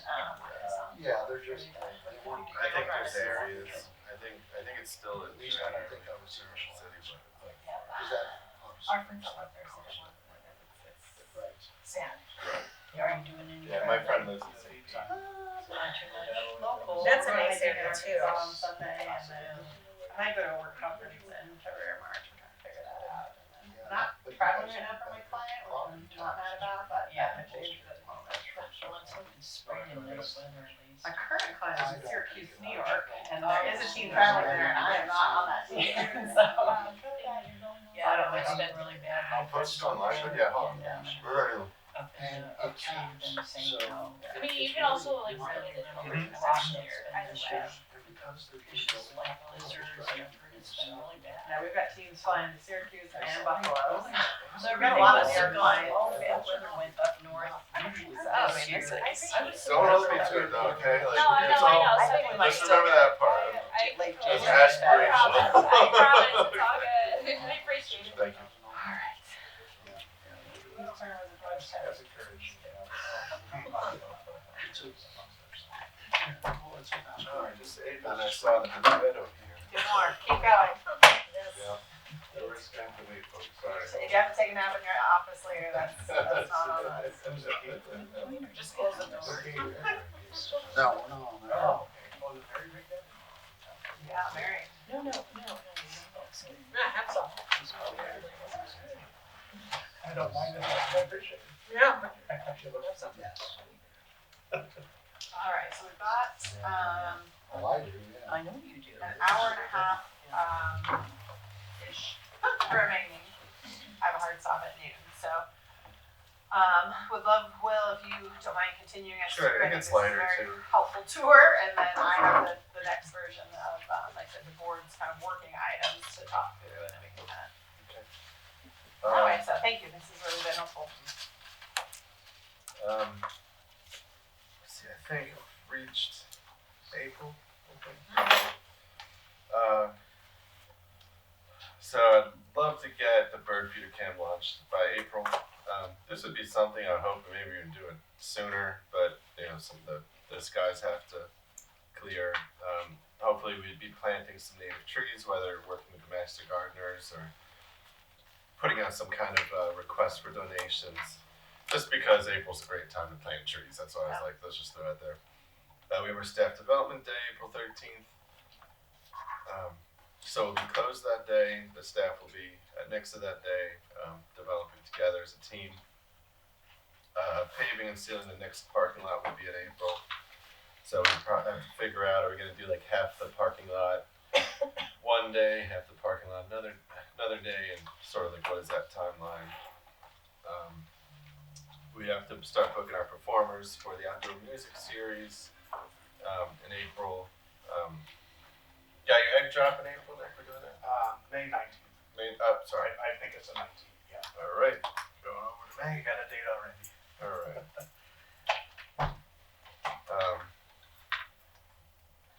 Then local author expo, that's going to be at NICSA. And spring reading challenge continues. And summer reading challenge is basically preps for the whole summer. Missouri ethics renewals is in May. John, thanks for your help with that. Yeah, thank you, John. Highway patrol agreement update. I think it's actually due in June, but I put it in for May just to be ahead. And I wanted to look at the pay scale preview, and this could be a good sort of like starting point for budget planning, because I know we want to talk about that. It could be like May or June, and sort of I want to look at, well, I've been looking at more closely like what positions are in what pay scale. Obviously I went with what was already sort of made for this cycle, so I just want to have a closer look this year, so I just marked that in for May. Mary and Dee Dee will help me with that. And there may be something to bring to you guys at the meeting to see, like, what do you think about this? Or summer reading challenge starts in June, so that's where the busy season kicks off as far as programmers and all the fun stuff that people know libraries for. This is really where we get most of the families that have been busy all year going to school and stuff, coming in and getting to know us. I'm pretty sure that's these months look like, but they're just going to get backfilled with all the stuff that hasn't been done to this point and everything else arising. Nothing really noteworthy. Oh, okay. Well, then you were talking about like the grant report. So like the keeping up on the grants compliance. Then in July, then there's a report due for the one that Dana just got. And then in August, if we get a tech ladder grant, that'll be due. You'll have to work on that in August because it's due September 1st. There's probably a lot more stuff here in June, July, and August that, quite frankly, I just didn't get to add. Believe it or not, been busy. Believe it or not. September, the tech mini grant application would be due on October 1st. That was the one that I tried doing this year. It didn't work out, unfortunately. So I'll try doing it again next year. Our outdoor concert series, really like to. A lot of people turned out. I think, did we have the most people here at Ozark? We were tied with Clever. Clever is very good. I think, but Clever, that was the most they ever had. Correct. Yep. That's awesome. It's because they knew John was going to be there. Celebrity influence, it helps. I brought my granddaughter, so that boosted the numbers. It did boost the numbers. I'd like to, as a team, uplift that more, and it's a great opportunity for you all to support the friends of the library who support us. So definitely spreading the word on that, and will be very helpful. October is usually when our statistics are due to that's the big one, due to the state. Dee Dee is already being very proactive in organizing this in a way to put us in that position to succeed. And we also have a fall reading challenge in October.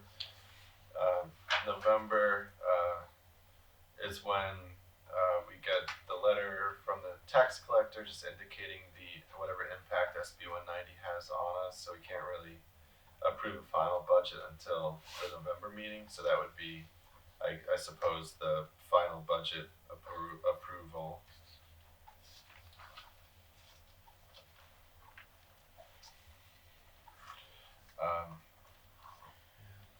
With Christmas parades, it'd be great to.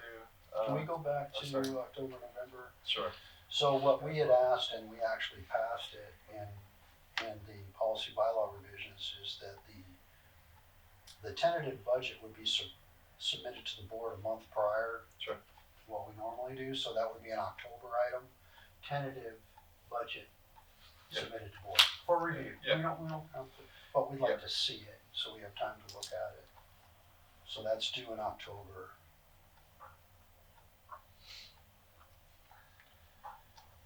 Yeah, and I think there's a good conversation actually about just the budget throughout the year. Yeah, exactly. As far as, In December, Christmas parades. Outreach does a great job doing Christmas parades. I'd like to find a way to give them more lights on the van.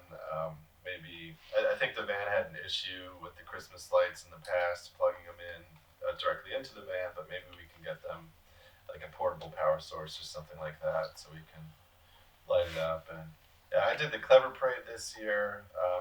Nick did the Ozark, and I mean, I know at Clever, everyone's like, "Oh, it's a library, it's great." Like people really, you know, they really do. They love their library here. Can I make a suggestion? Yeah. Can you dress as Santa? Love Because let me tell you, my husband dressed as Santa, Yeah. and the kids went crazy. We need to get you bumped up to the front of the parade because you'll be the first Santa Oh they my see. I will be. I mean, Santa's at the library, everyone. I will be a Santa at one of them. If Nick's Santa at another one, Okay. I think we should and get John a is Santa the suit. Santa at Clever. How's your husband feel about being Santa? But We need a Don't Spartan do Santa. anything. And the trustees can go as elves. I love His it. uncles. I get a little bit worried though about like too many Santas though. Like, That's why you have to be at the front. and I'll just say, oh, the next guy's fake. You The real Santa's at the library, The obviously. real Santa loves to read Yeah. with his bag of books. Oh my word, that's I His will. little golden I will. bus. Something to consider, I just will putting it out consider. there. I will consider. Okay. I do I'm want to gonna write make. that- I do I'm want to gonna make write our that van more flashy. I want to help give them tools for that. Put it in November. Start seeing. Oh, she's writing it down. Oh yeah, very Yep. excited. I'm running it in. You guys are gonna have to vote on it. Because But we're gonna have to write it in the vote job me into being description. Santa. I know That's this funny. was a lot of work to put together, Will, but I do really appreciate this level of transparency for our team as well as the community in that. I know you and your teams are doing incredible work and at high volumes that, like I said, we don't always see. So Yeah. I do appreciate this level of detail to help us support you as best we're able to, of knowing what's coming, knowing the deadlines, knowing the volume, seeing the amount of things happening. So are there questions for Will on this? That he hasn't already answered for us? No, this is great. I like the other considerations that you have here, public discussion meetings with board members at respective branches. I think I that'd think be that would be great. a good part of our strategic planning cycle is Yep. just do Clever with John and Kelly at Sparta. Just one-off, sort of just open invite, come and talk. Mhm. You know, what would you like to see? Very good. Thank you. All right, so let's shift similarly. Like I said, I took a first pass. I've shared this with you all, but did not send it specifically in advance. You can do it later. John, is that big enough for you to see, or do you want I to have pull it it in up? front of me. Oh, perfect. I knew you would. I just. Oh, need Kelly to too, have it. okay. Like I said, you do all have access to this, but this was my first pass of just documenting down what I know we as a team had sort of started into over prior years, let alone 2025. This is very much a draft, absolutely up for revisions, but here's Echo's project manager on full display of wanting the data to be collected. And as I had said to Will, how do we partner with you to support what you and the teams are doing? Where can the board and the subcommittees and other areas, or like you said, the helpful research with the spreadsheets like Kelly has shared and the research John has done, like how can we partner in these ways? Are these opportunities where the board can do some research as the first pass in the subcommittee and then bring that to the board meeting and then, Will and the team implement or that sort of thing. So there's a lot of information here, but from left to right, I put sort of the initiative or the project title, for lack of a better term, sort of a short description of what that was, who might be the primary owner. This is all available to change. Feel free to give me feedback as we go through it. But my thought was if we could leave here with sort of 2 to 3, 3 to 5 of these, in addition to this body of work that Will has described of, again, are some of these something we can start into those subcommittees? Is there something that we need more information about that we can start researching? Is this something ready that we have already in flight? I know a lot of them already are. And what is the estimate of work? If we're saying, okay, well, our top priority to you as the board is X, Y, or Z, are we supporting that? Are we making sure that he has time in this with these other legal requirements to achieve that? With the staff volume of hiring that's happening right now, I don't want him to, be divided amongst priorities. So we've heard that there's a lot happening, for instance, in January. So in my column F, I thought estimated start, not that we would complete something necessarily in Q1, but would that be an appropriate time to start it in the first quarter, January, February, March? We can get that more specific if that's more helpful, but my thought was, and again, what's the scope of this thing that we're asking to be done? Is this a large lift, or is this maybe a smaller effort that just needs some support in research, or maybe the subcommittee to take it on as the first pass? So like I said, I kind of drafted into these to just try and help get some of that background of things that I remembered that we've been working on, but wanted to kind of go through these, talk through them. Happy to make it a working document we can edit into today, but that's was my thought, is how do I pair what we, the board, have been doing and all the hard work and research over recent years, plus what Will has, and then make sure that after today we can say, we are absolutely clear, these are Will's prerogatives as he's coming into his first year. We will do his evaluation this summer, and coming into July. So making sure that we've got a working plan, he's got marching orders, and is clear of his priorities, the legal obligations and things, and that sort of stuff. So any questions before we just sort of launch into it? Okay, hopefully this is helpful. So, oh dear, I literally moved my mouse. Lose connection.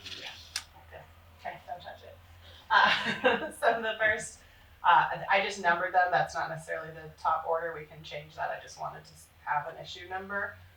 So the first one I had on the list, I think it's one of the longest that we've been working on together, is that collection development policy. Will already mentioned it, so it may no longer be the board's top. I've got it listed as Will because I know he has been doing revisions currently, since we, the board, have talked about this since I have been on this board in 2023. I would argue it is one of our highest priorities as a board, that what things we are trying to accomplish. Like I said, I kind of listed it as Q1. I know it's already in play, already in work. I did add sort of some categories just to make sure, are we looking at things, is this a policy thing from a board's to-do list, or that it's now shifting to an operational implementation of something? We can change that around, but I'm just trying to again classify this information a bit.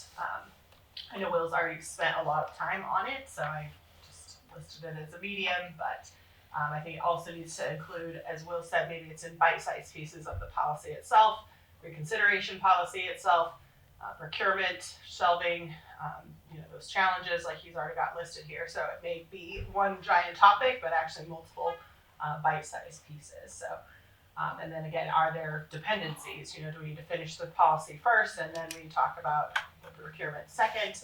I don't know what that looks like, but thoughts to start on the collection development policy. Yeah, so Will and I have spoken about this. I know he's got a draft started for collection. I'd love to see it completed, at least the procurement and the reconsideration or challenge policy. If we could get those completed in Q1, that would be really important. I think it's probably the most important thing that you can do in Q1, in my opinion. Because a lot of the public comments that we get, the concern about things, and it is a funding issue as well, because we spend money on these things. Sure. So it hits a lot of different concerns, and it also sets the direction of where you want to go with the collection, serving the community and that kind of thing. So Will you articulate that again? I'm sorry, the requested timeline for Q1 completion was what? I'm sorry. yeah, so Q1, I think we need to get the procurement and challenge. It looks like you've already got the challenge or reconsideration already in Q1. And I saw your draft form of that. It's pretty decent. I like it. So that's kind of then the procurement one, that's probably going to need a lot of care. How we're buying our books. Yeah, acquisitions. Yes, acquisitions.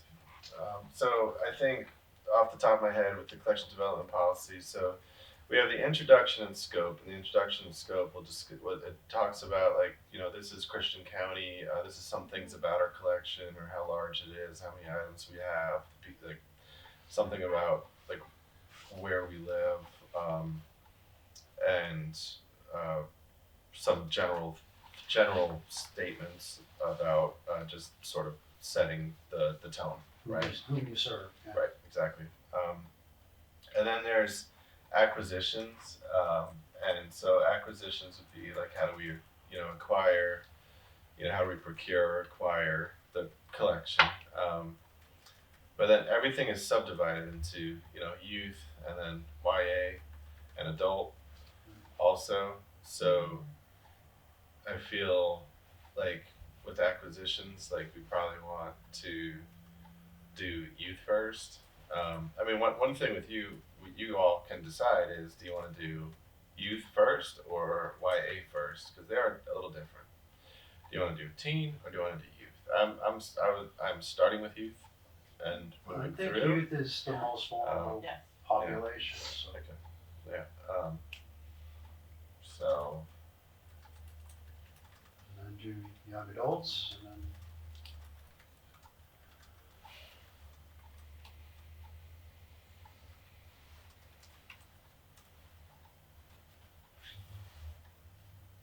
Is there anything else that you need? Like, so I acknowledge this one's well in flight, but is there anything else, Will, that we can support from policy research or other? I know we share other library examples of. I mean, if there's like anything in my annual plan or anything that you have, and anyone wants to hitch on with any of this, I'm okay with that. So what if, because you have them as item number, not specific to most important, either urgent or We can change this to priority. well, if it's what more if clear. in there, as you create it, you just have folders that are numbered for each, and then you could even put like your table of contents or something like that and say any research that could be provided or helped me with for this. Because I don't want to get in there and just start sending stuff if you've already got your, if you already know a direction you're headed, or if I would like to support you in the ways you need it. Well, I think to bring it more general than what you're talking about, I think that if you're all able to like read some collection development policies from other libraries and send to me, I like this one, or I like this section of this one, just do that. And that just, Do you want and to, I know like, that's we could more put general. it in an yeah, item give us number a one directory and folder? we'll drop it in. I know Okay. Mary's got one. I've got two. Yeah, or three. I could make a folder. Yeah, Yeah, I'll I mean, make a you don't have to reinvent the wheel. There's already Sure. some really great policies out there in libraries. So.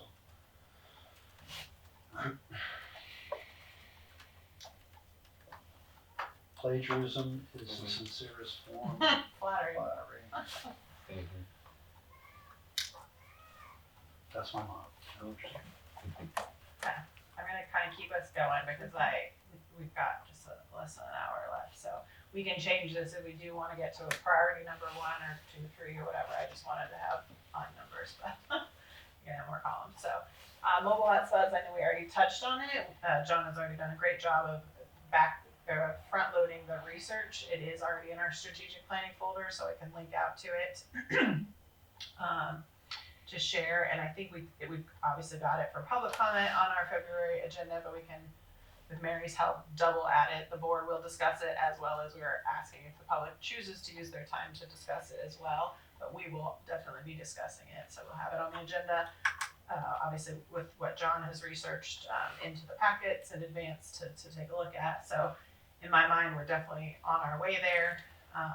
If there's other things that John, from your research, you need help, as Will mentioned, Charlie's helping us research the internal things that we can report on. Apologies, how do you spell Charlie's name? CHARLE. E? Another one. That's what I thought, there's 2 E's, okay. Others.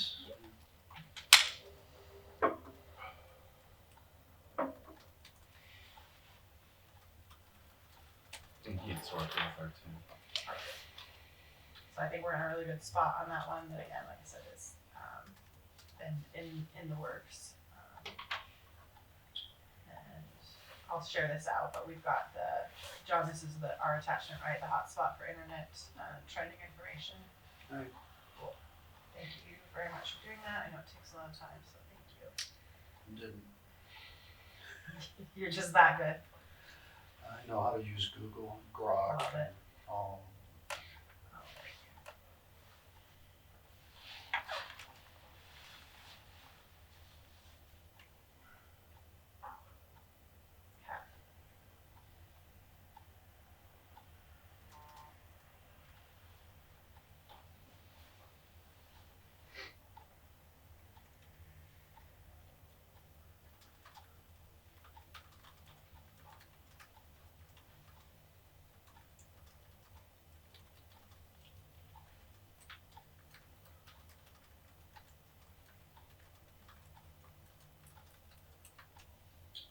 I did in my free time last night brainstorm a list of opportunities for everybody too. If you find a moment that you want that list for me. Yeah, I do. Once you move past this. Yeah, Or whatever. yeah, I think this third one was already in your list as well. Well, with the research that Barry Miller is supporting us, I think it's here in January, right? Has already started and has already underway with our. I called it QuickBooks Financial File. We can call it something else if we prefer, but again, Underway.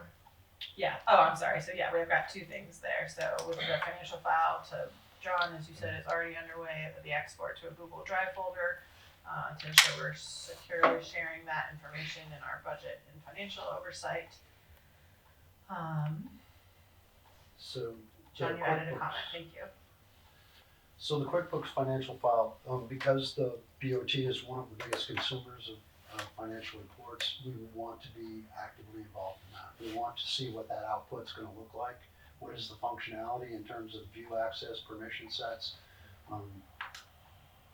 So we need to be involved in that. I wanna help, you know that. And it also needs to have ease of use for data input. The system should tailor itself to what the outcome's gonna be, so that input is very easy for that person who's entering the data. I took a look at the first export from QuickBooks. Maybe QuickBooks isn't the software that we should be on. The export is kind of not that friendly. Your I agree. words, or my words. I agree. So we need something that's much more friendly. I mean, at the end of the day, what we'd like to have is someone can go, like they can go to the commissioner's website and they can see what our budget is, what we've spent our money on, and they can self-serve, that. Do you know who manages that for them? Mary said their software costs $30,000. I don't think we need to spend anywhere near that. But it's just a matter of, with databases and software, it's care and feeding. You have to know how much work is it gonna be to keep the thing working the way you want it to, how much is it reflective of what we wanna do, because they are kind of a blob of clay, you have to sometimes tailor reports and things, which is why we wanna be involved. I realize Mary Miller is spending a lot of time on her reports, and after looking at the data, I can see why.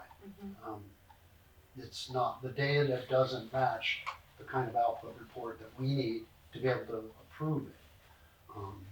And I'm not blaming anybody. I think part of it is a systematic thing that, software maybe needs to be set up a little more. I also think and if you and her decide together, how does she feel comfortable to celebrate what she's really good at? And what, maybe as a board, do we need to vote on that we have an outside person or company come in and onboard her with the new program? Depending on her expertise level, also recognizing she's wearing an HR hat too. So is there something we need to vote on to say, hey, you've got 60 days with this person or this company for upgrades, for training, whatever it does to take hours away from her? It's sounding to me though that would be like a budget 27. Like we just have so much budgeted for training and these sorts of things. I think for this year to focus more on what you all need to approve reports. This sounds really good aspirationally and kind of aligns with like the whole transparency portal that I've started to do with with the sunshine stuff, you know, we have we have one of the leading sunshine systems, and so I'm hoping to continue to you know, go towards that transparency. But I'm just thinking that the implementation of this for this year would be difficult. Well, so we're talking about incrementally. Yeah. Working But towards- the 2027 goal Yeah. would be more like we're posting on our website our financials. That's 2027. Right. Yes. But we already do that now. We post our Yeah. audit reports and things like that. That would be 2027 would be more of a dynamic posting where you could actually go, how much do we spend on you? Yeah. And you could query it, and it would be dynamic. Yeah, I'm with you on that. That would be a 2027. That's not what I'm talking about. I'm For just making sure. 2026, what we need to be able to do is review the spend against budgeted categories that we approve. We need to be able to see that, and we can't do it now. So it needs to be a Q1 thing. Whether she's changing the way she's putting the data in, or she's creating a report that we can understand as we're on track per the approved budget for that category, that's a requirement. Because we can't approve things until we know how the money was spent. This is the conundrum we're in. So we made the first step. She's ported the data out. There may be another option of bringing it out as a flat file CSV. My requirement was the data comes out with data headers per data field. I didn't get that. I did get a lot of data, so I can tell that the data is not inputted by category. I can tell that right now. So that's a problem. We need to mature our financial system such that we can tell what category and subcategory we're operating in. And that way, the reports, it should take time off of our hands if it's being put in that way. But you have to understand what the product looks like before you start putting data into a system. Otherwise, you're not going to be able to get it out without a lot of manual work. And I can tell Mary's doing a lot of manual work, spreadsheet work, when the system should provide that to her. So that's just a lot of wasted administration time on her side. But does it make sense for her to reinvent a process right now while we're in the middle of transitioning to something? I would say, I've only been working in databases for like 25 years, so I don't really know. I'm joking, I know a lot about them.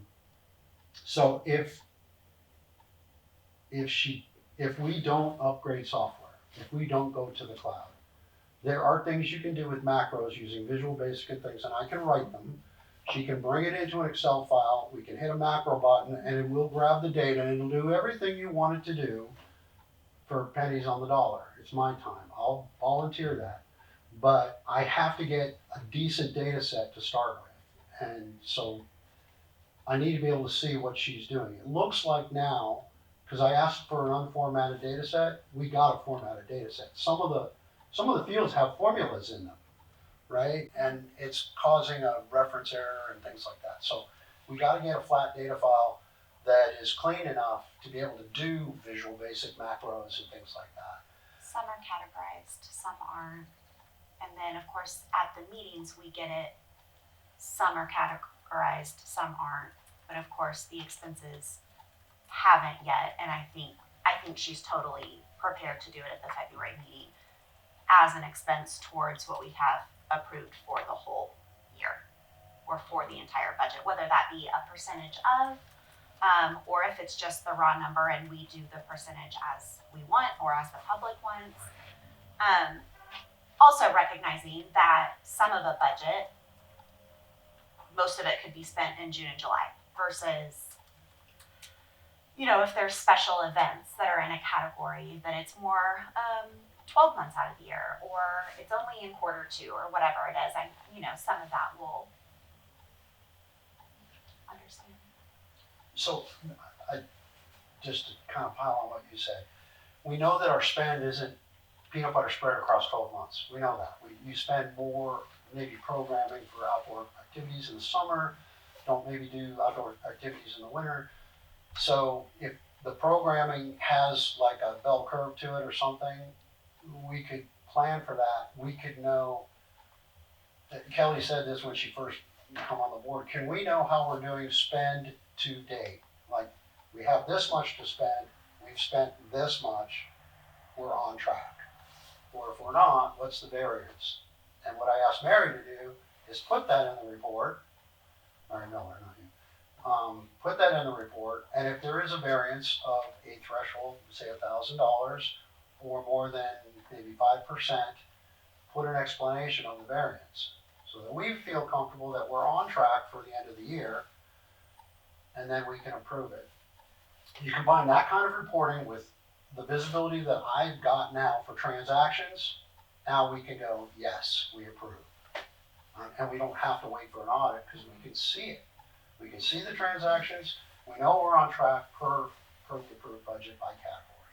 That's, for us right now, we can't back the spend into the budget categories. There's no way to do that right now. Does that make sense? She kind of committed to doing it. She said she used to do it in the past, and that's what we need. Without the software, I think my first worry is to all the previous ones that have not been approved. How are we going to go back and get those approved? And there's just going to be some they need to close the loop somehow, and you and or Kelly need to sit with Mary and figure this out. So there is no requirement to approve an unaudited report. I don't know, somebody said that, it's just simply I think, not true.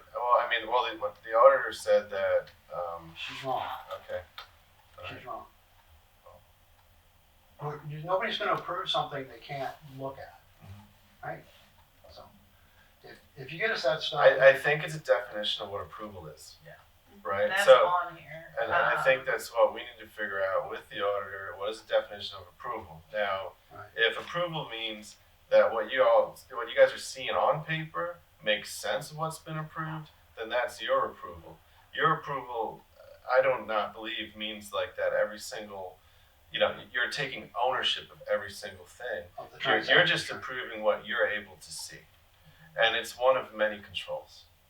Right. But I think we need to hash that out. So yeah, the auditor is concerned that it's gonna we're not- take work. The We're not gonna do it. auditor's concerned that we're not looking at it, Yeah. which that's not true. We are looking at it. So I reassure. I her think we that. just need to we just need to kind of at some point during this quarter come together and figure Yeah, out. it started in December, and it's Yeah. 7 and 8 on here. Is our auditor asking us to put, to Will's comments, in controls in place that, to John's point, we're not Yeah. reviewing that. However, there's not sort of the control mechanism that she'd like to see. So we started these conversations in December. These two items, I think, are a perfect example of is it appropriate for our finance subcommittee to say these are financial policies or processes that we need to hash out and figure out. I think if between the all of our subcommittee teams. speaks directly to the auditor, Yeah. and So this is started, but you guys needs gotta to get what you need. continue, yeah. Right. I think it's a simple ask, and you've already given me the first part of the first one, the transactional data. I've got that. The next one is at the monthly report, Mary puts in spend to date, and we're on track. So I think it's not a heavy lift. We just haven't got it yet.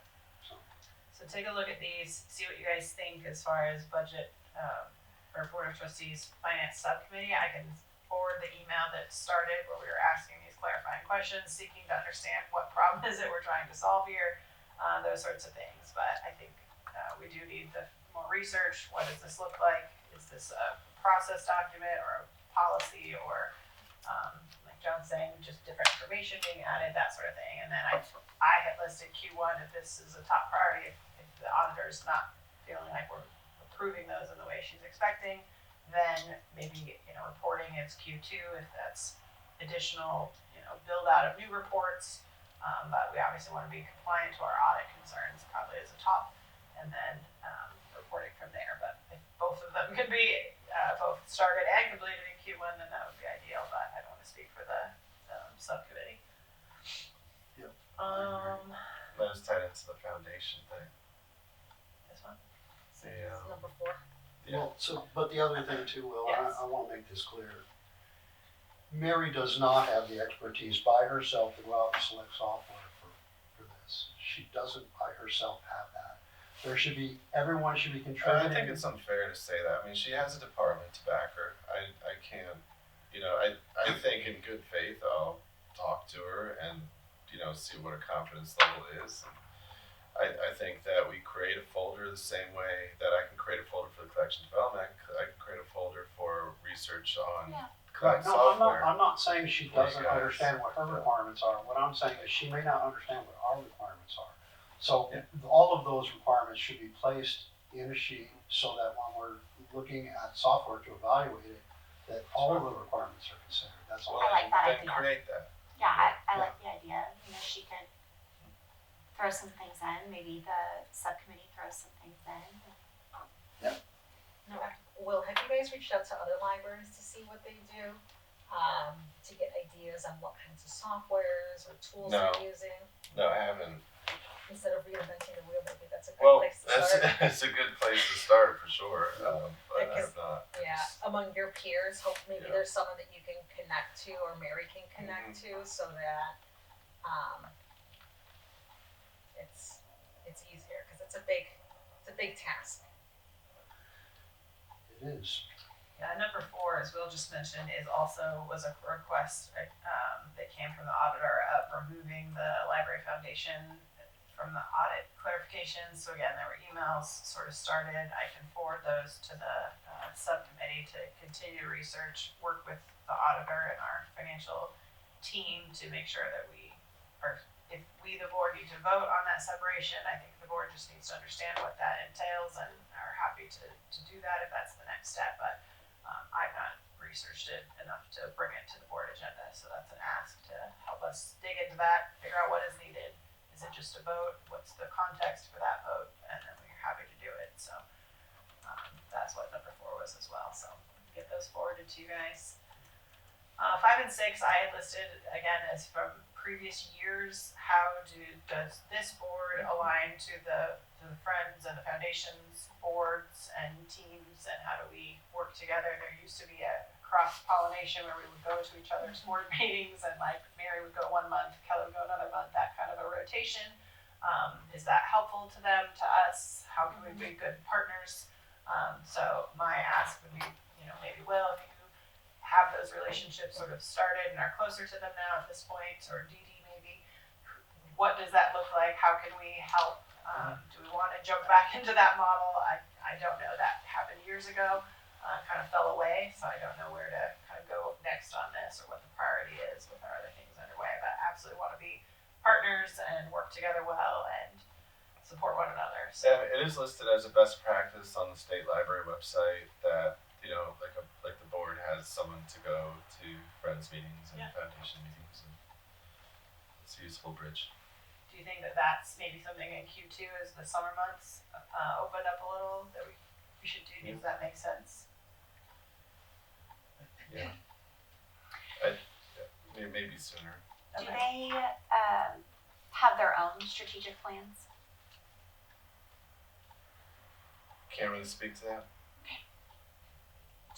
Would we have access to the memorandum of understanding so that we're aware of, or Which do one? you want to, for these 2 organizations, so that? We don't have any Okay, currently.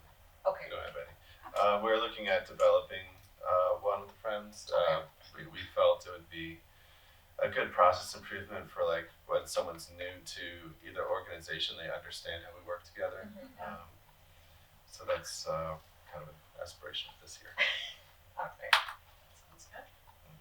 We haven't had it yet, so that might not be too high up there on the list of priorities.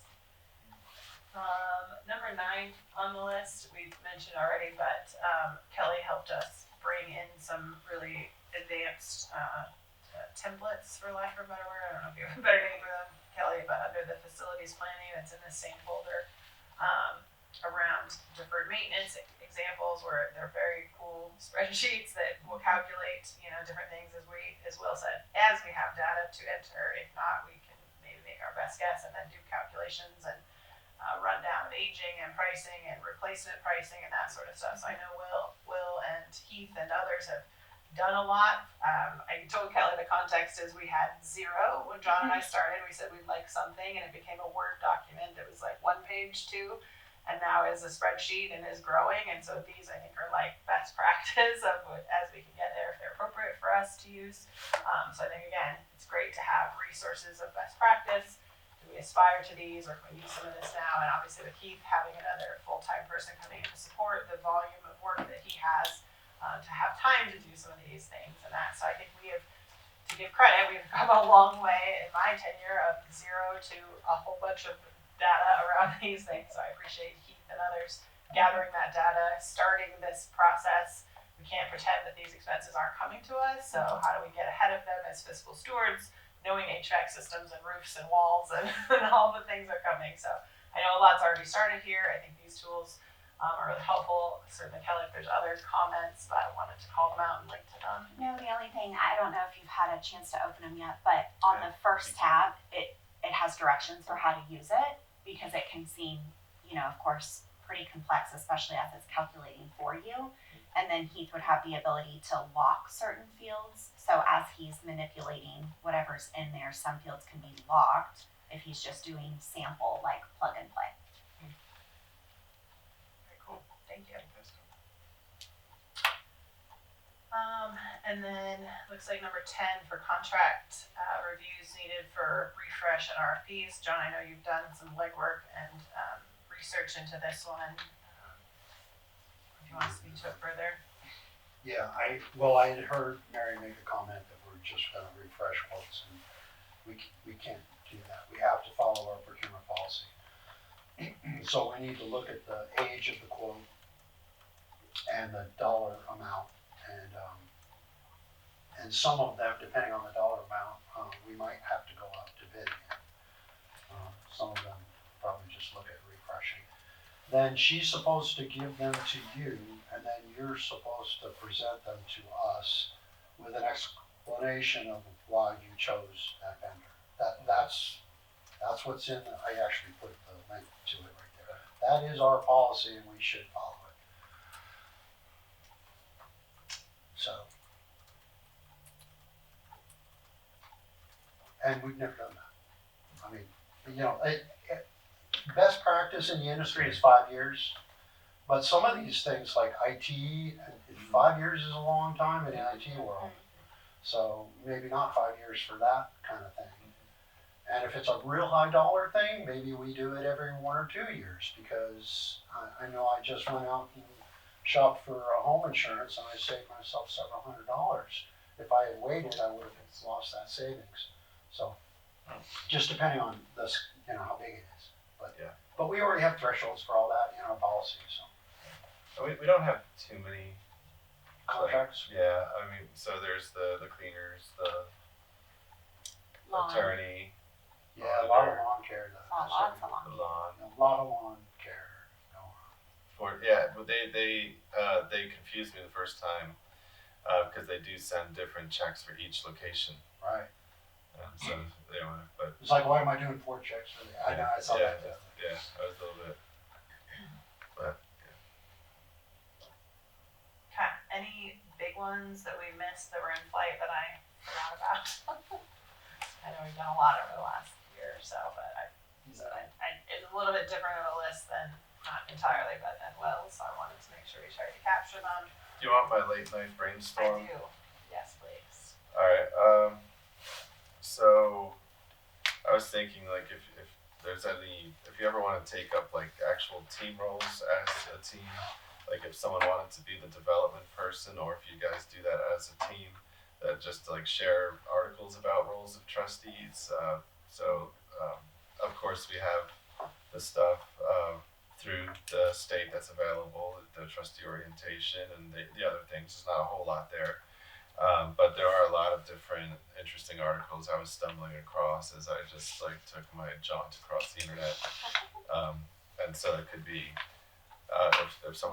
if you all as a practice, like, hey, something cool, or if there's someone who wants to be like I'm gonna be the one to drive this and give people interesting things to read. I think it's good. John has a draft. Kelly helped us stress test that graph and therefore can give us feedback to where do we continue to improve it. I think we pull in what you're doing, and I want to add to it as I take our new trustee Kristen through it. So I think that's a great idea that, Yeah. And I think there are rooms for liaisons, like if someone wants to be the one for Friends, or do you want to rotate it, or does someone want to be a liaison for the foundation? Are we supposed to, like, I think we're supposed to annually, one of us attend their meetings, right? I'm still catching up to all that. Yeah, I know. And I think when the new I trustee don't know comes everything through, yet. when the new trustee comes through, ask her if there's any gaps in what we're providing to yeah, her. exactly. I know Kelly already identified some opportunities to continue to improve the first draft that you had done. I do want to help developing the director report still, and also the transparency on the website. You know, what do we want to see? We could also use like an audit of the website, things that are hard to find, or things that are missing, or you know, that sort of same thing for social media. The one thing that's missing on our website, and I've heard somebody say Heath or whatever, maybe it's a heavy lift, is a global search. Mm-hmm. Like that's, maybe it's hard to do with the way we're set up, but having a search that can search all of the sub pages, that's powerful. Yeah. If you can get that. If any of you want to participate in a social media campaign, I'll ask Brooke if she can embarrass you somehow. Nope. Which gets you. I kind of already look at some of this stuff. So we're uploading monthly to YouTube now. But if you guys want to do anything fun at your branches, I'm sure Brooke can come up with something. Me and the Double E Burger are gonna be You like out there with my book drop. Yeah, burger and a book. Yeah. If you want to Burger do and a book, like come on, that's a burger and a book, campaign you know, right we can talk about that. If anyone wants to work with me on the collection development policy, that's a-okay. I'm really interested in AI. Been talking to some people about this recently. If anyone wants to write a report on AI potential uses in the library, I do think that we could make. I've been sitting almost since I started.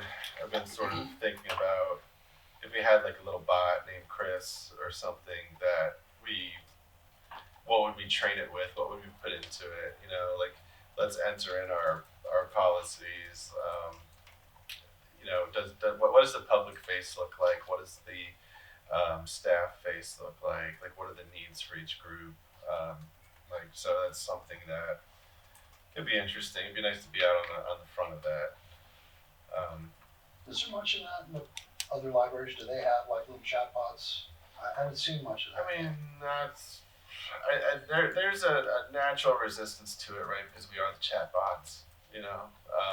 But I see it being a symbiotic relationship. There's no, you know, we can use technology. I mean, AI is still a long ways off from being like you can post it and send it, and like that's a really good email. But also, yeah, just can you tell me about what's going on in the summer reading, and then it just gives it back, you know, and it just takes a lot of weight off staff. Just other things. It's just an open. I don't have any like concrete thoughts on it, but it's somewhere in our future. Help connect community partners. So the double E's idea, I guess that's a couple check boxes. You know, just connecting with community partners to the library. Yeah, Mary's done some of that. Identify literacy needs. Is it technology? So with your constituents, people who represent, not constituents maybe, but what are the literacy needs? So is it technology? Is it language? Is it reading? Careers? You know, economic? You know, like what are those literacy needs? And so we can consider like, you know, creating like programs and stuff to assist people. Advocacy, of course. Advocacy is a thing. Like you said, a lot of our representatives come to our meetings, and that's awesome. Is there I sent Echo a template I came across. I think it was actually from the state of Nebraska, but it was a nice little interesting template about if we're writing a representative about something. Like, is there anything that you as a board want to actually put together into a letter and send off at like a state level or national level, or you know, is there something that you all is central to you that we want to put together, like a signed letter, you know, to somewhere? Would be an idea. help with grants that I don't see. There's a lot of them out there. There's a wide world. Bringing guests to the board meetings, I think that's something that I can do and you all can do too. Is if we have guests that something going on in the, as a library system, we want to be helpful to all the other people helping people too. We want to be partners to them. So if we want to bring in more guests, I really thought the Highway Patrol would be a great first start. Collect core collection lists of books that we don't have, books that you feel like we should have. Work with people that you know. That could be a part of maybe when we sit down and talk to the public.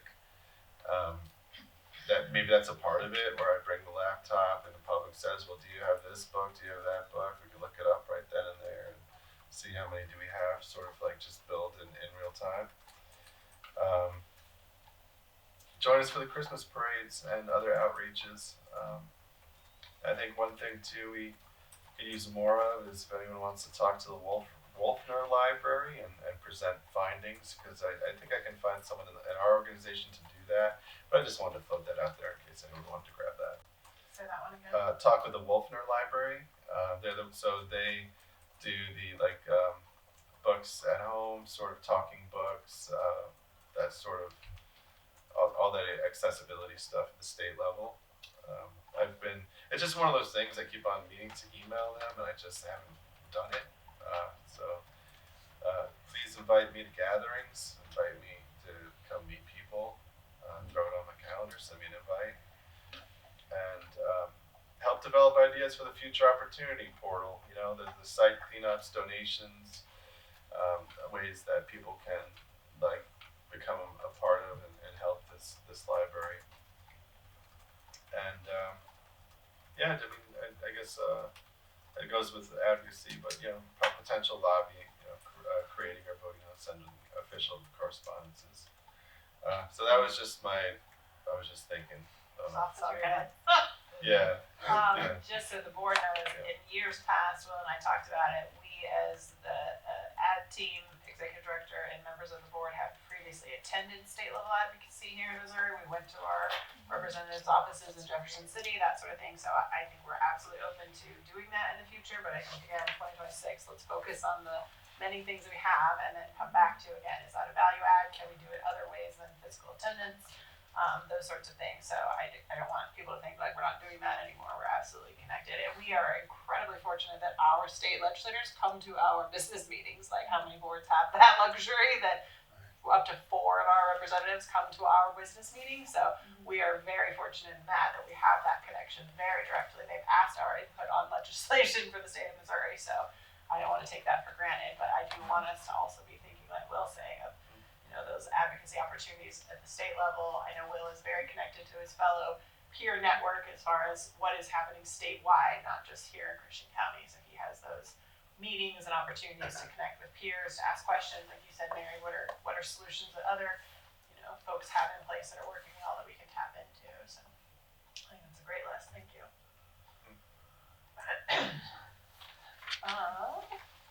We've got about 20 minutes left. So, like I said, this document kind of had the next item in there, which was our timelines and prioritizations. So, I'm comfortable if we want to continue to give feedback. A lot of those, like I said, are tagged to our sort of finance subcommittee. So I don't want that group to feel overwhelmed either. Feel free to reprioritize those if needed to start tackling them across 2026. But please let us know how we can support, or if there's something that's ready to bring back to a board agenda. Obviously, working with Mary to get that on a future agenda if there's something that we need to vote on or to finalize. So timelines and prioritizations, like I said, are kind of built into that document, but I think we could absolutely revisit this document, add to it. Feel free to comment or change. I wanted to take a first pass, but is there other questions for our support or subcommittees? I appreciate that working model, again, because of our limitations for public meetings or open meetings as a larger group. I appreciate people's willingness to sort of tackle it in bite-sized pieces, and obviously working with Will, or if we need something from him or from the team to do that. But I think that model has served us well to really tackle large volumes of rewrites and policies and figuring out what the financial reports and things are that we needed. that sort of stuff. So I know, again, that's another ask of us as volunteers. But I appreciate you guys' willingness to do those things and do that research and bring it back to the board so we can move it forward together. So the last items on there that I do want us to talk about today was our sort of communication and engagement strategies. So certainly, as you know, us as a board, to Will as our employee in that model. I think my request after today is I want everyone, hear me, to be comfortable to bring anything to the agenda. It's not my job to gatekeep those items. I want all of us to work together as a team, bringing things forward. At the same time, we've seen this in years past. When I first joined the board, well before Will was here, there can be a point of we're all very excited and very passionate about these different topics and can each be bringing them to Will independently. So that's why I wanted us to have a working list. This is everyone's marching orders. We're not sending him individual things. It's not that we can't change this list or reprioritize. As Will said, other things are going to come up across the year. So how do we as a team add it to an agenda, bring it up to discuss and say, yeah, absolutely, this is a new topic, a new priority. We definitely need to do that. And then helping Will and his team as we vote and say, this is now a number 2 top priority or whatever that looks like. What thing can he then deprioritize? We're not just adding. And again, anytime we have this like 5 bosses to 1 employee ratio, like I said, previous executive directors had shared that feedback. Hey, you board members are very excited. We love that, but you're bringing us too many things. 5 different people are asking us for reports or for feedback or for different things. So how do we respect Will's time to make sure he knows his priorities? He, knows which direction he's heading, and we're not, overwhelming him with side requests. I don't mean that to mean we can't meet with him, we can't talk with him, we can't, do those things individually. But how do we stay as alignment as a team, bring things to the next agenda, let's vote on it, and then take it forward from there. So hopefully that will work. And then same with the legal counsel. What is our role in that? We've asked Will to copy me as the president currently to say we are engaging our legal counsel. That way I'm aware we're not getting broadsided by it, as a surprise in our billing or, seeing things in the media that we were not as aware of as a board. So what does that look like? Is it the subcommittees we know have, our legal counsel is an ad hoc member, so we can take policies or financial questions to him. That's absolutely appropriate when we do that. Do we want to just continue to, copy me on those for awareness? Is that appropriate that we're feeling like we're aware of it? Again, we want to be stewards of those resources and not go to him unless we need it, but we do have things going with sunshine requests and other things that are definitely going to him. So just want to talk about that. I don't want it to be a gatekeeper model, but at the same time, still keeping it somewhat managing the chaos that's happening. So I think what Will has started, and we were doing something similar in the past, is if it's something that may concern someone else who may have the same question or needs to know, just BCC the board. That way we're not going to get into a reply all kind of collaboration. And that's a very effective way. Will, thank you for doing that. We all get to know, but if we're going to discuss it, we'll do it in a meeting. absolutely. And that's one tool to do that. The other one is the having shared. Well, so the subcommittee folders they weren't previously shared with the entire board just to avoid collaboration. But I mean, administratively, we can all look at something. Like for example, I want something on the agenda. We can all know about that, and we can talk. I mean, we're not going to handcuff ourselves from what should go on. Yeah, I've been trying to do a lot more, and I think the subcommittees can also do the same thing. It's just like sharing more view-only access to things. So again, if you and Kelly are on the subcommittee, then you guys are the editors and just the view-only with everybody else. Yeah. So as we go through things, I think if it's budget related and you have a question, or the new board member has a question, just funnel it our way, and then we'll talk to Will and Mary as appropriate, and try to work through it if it requires a discussion. So, and I think that does save the greater board the time, because our meetings are running pretty quick. We get through in 40 minutes to an hour usually, and that's much better than we've had meetings that went an hour and a half. It's pretty bad. So the legal counsel, and you know how I feel about that, Will. If one of the board members feels like they have to talk to Robert about an issue, I think it's important that we let you know, Echo, and you know, Will, so that, and if Robert has a concern or something, that should go BCC to the entire board, because there's tribal knowledge about things that, you know, we all wanna be smart, you know. Yeah, I think having like Echo, well, I have to be able to obviously like Talk just to us. talk to him, you know, whatever. But I think having Echo as a general sort of nexus around it, because and also consider like the questions we have for Robert, like how important are they for right now? Because maybe we can package things and like be more efficient with his time, or something along those lines. If we start thinking about, is this a really now thing, or is it like a quarter one thing, quarter two thing, or just a yearly thing when we get a chance to ask him, and then that way we can just like put it in, because I'm sure he has a default time where any question you have is about 15 minutes or something. He's supposed to take phone Yeah. calls as part of his retainer, but if it turns into an hour-long phone call, he's gonna bill us, and we don't wanna be, to your point, we don't wanna be doing that. Yeah. And when we create documents ourselves, and I've done this, here's the document, just let me know if you have any concerns. Mhm. That way, he's not running off in doing a project, you Sure. know? Yeah, we keep his time to a minimum. With respect to your timeline and yours, or just timeliness, and not bogging down either A with like notifications that something's been added. Now, in looking at this, especially with adding additional items, you have categories, not a ton. What, Yeah, we can certainly add to it. You'll see it's I there's mean, a list. It's Q1. maybe 2, 3. 10. Yeah. So in the 2026 strategic planning, Mhm. what about category or folders for each of these? Yeah. And then whatever's falling in there, then, well, like if we wanted to add suggestions, not necessarily alerting you right away that things have been added, but if we kept like a master running list in the general folder, then we could just add a note that said, hey, Will, I added something to this folder. Does that Yeah. streamline like your inbox or your brain or? I gotta see how it works. Yeah, we can hyperlink those too. The nice thing is with the way Google works, if I create a new document, I share it with you, you get an email knowing there's a new doc. Although sometimes you go, where's that email so I can find that new. Well, thing? what I was saying is don't notify, but then just let you know at some point, especially if we anticipate adding lots, you know, in the next month or 2 That's months. scary. Yeah.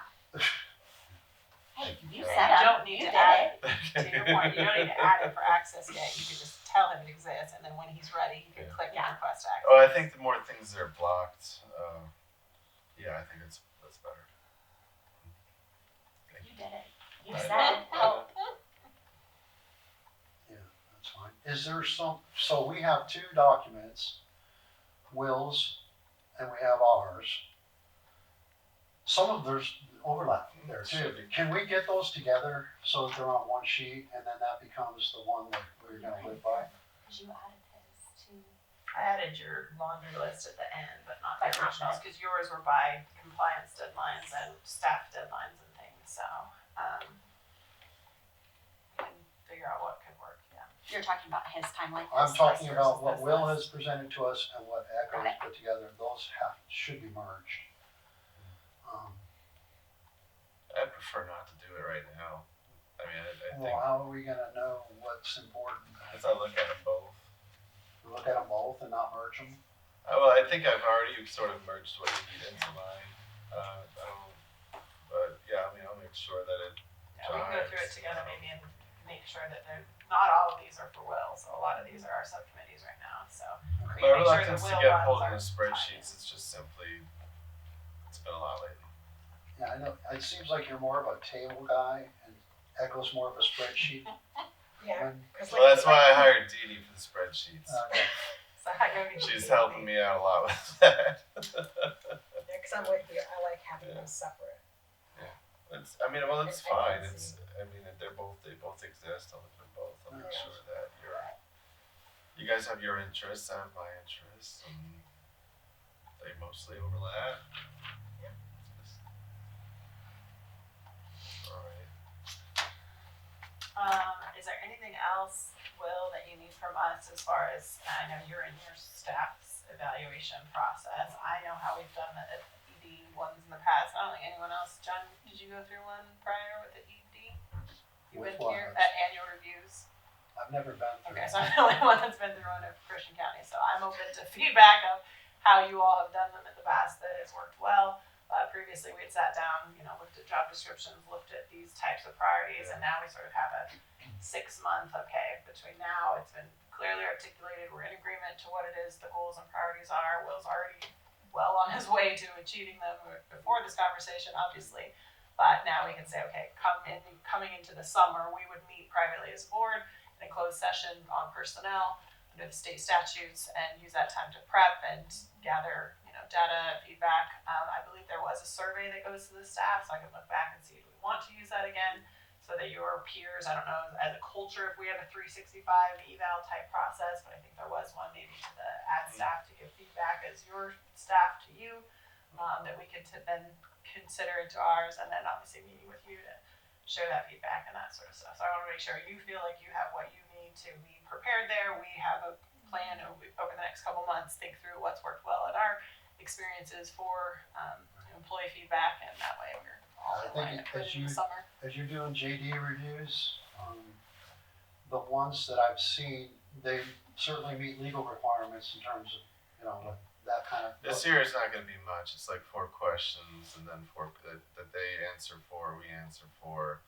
I'm already behind on it, so we're getting it done, and next cycle's next cycle.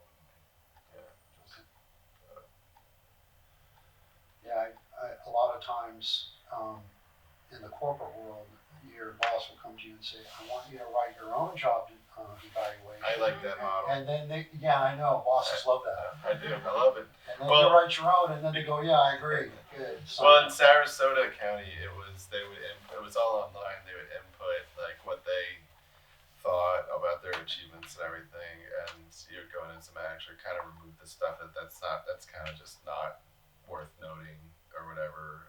Then you added what you felt was worth noting, and then you sent it back to them, and then it was a nice little. I have to remember how exactly it was done, but as far as me and preparing for my evaluation, I've already done enough for the year, so it's gonna be exceeds, because when I got a list here of what's been going on my first months. Built the budget, the annual survey, the mini grants was submitted, it failed, sorry. Facility master plan, Sparta parking lot's been paved with a new full-time position, technology data compliance built from scratch. The revamp position for associate director, Dee Dee was promoted, she's helped me out a lot. The sunshine processes, procedures, website guidance, we're already helping other libraries in Missouri. They were referred to that. Hiring positions, been taking part in all the hiring panels currently. We've improved a lot of internal processes, efficiency, the staff day address, visit the county commissioners, chamber events, foundation friends, financial process improvements, and networked with local directors as a basic thing. So That was a warm up. it's just a warm up, so we have a lot more to do. And it's been a pleasure the whole time. So Wonderful. We think you're doing great work and appreciate you being here as part of our team, and each of you as well. And like I said, our new trustee is very excited to work with us, and she's got big shoes to fill as Diana's position. But yeah, excited to have her with us. So. great. Okay, if there's nothing else, I appreciate you guys all taking the time and the yummy treats to keep us going here this morning. So we can call today's meeting adjourned.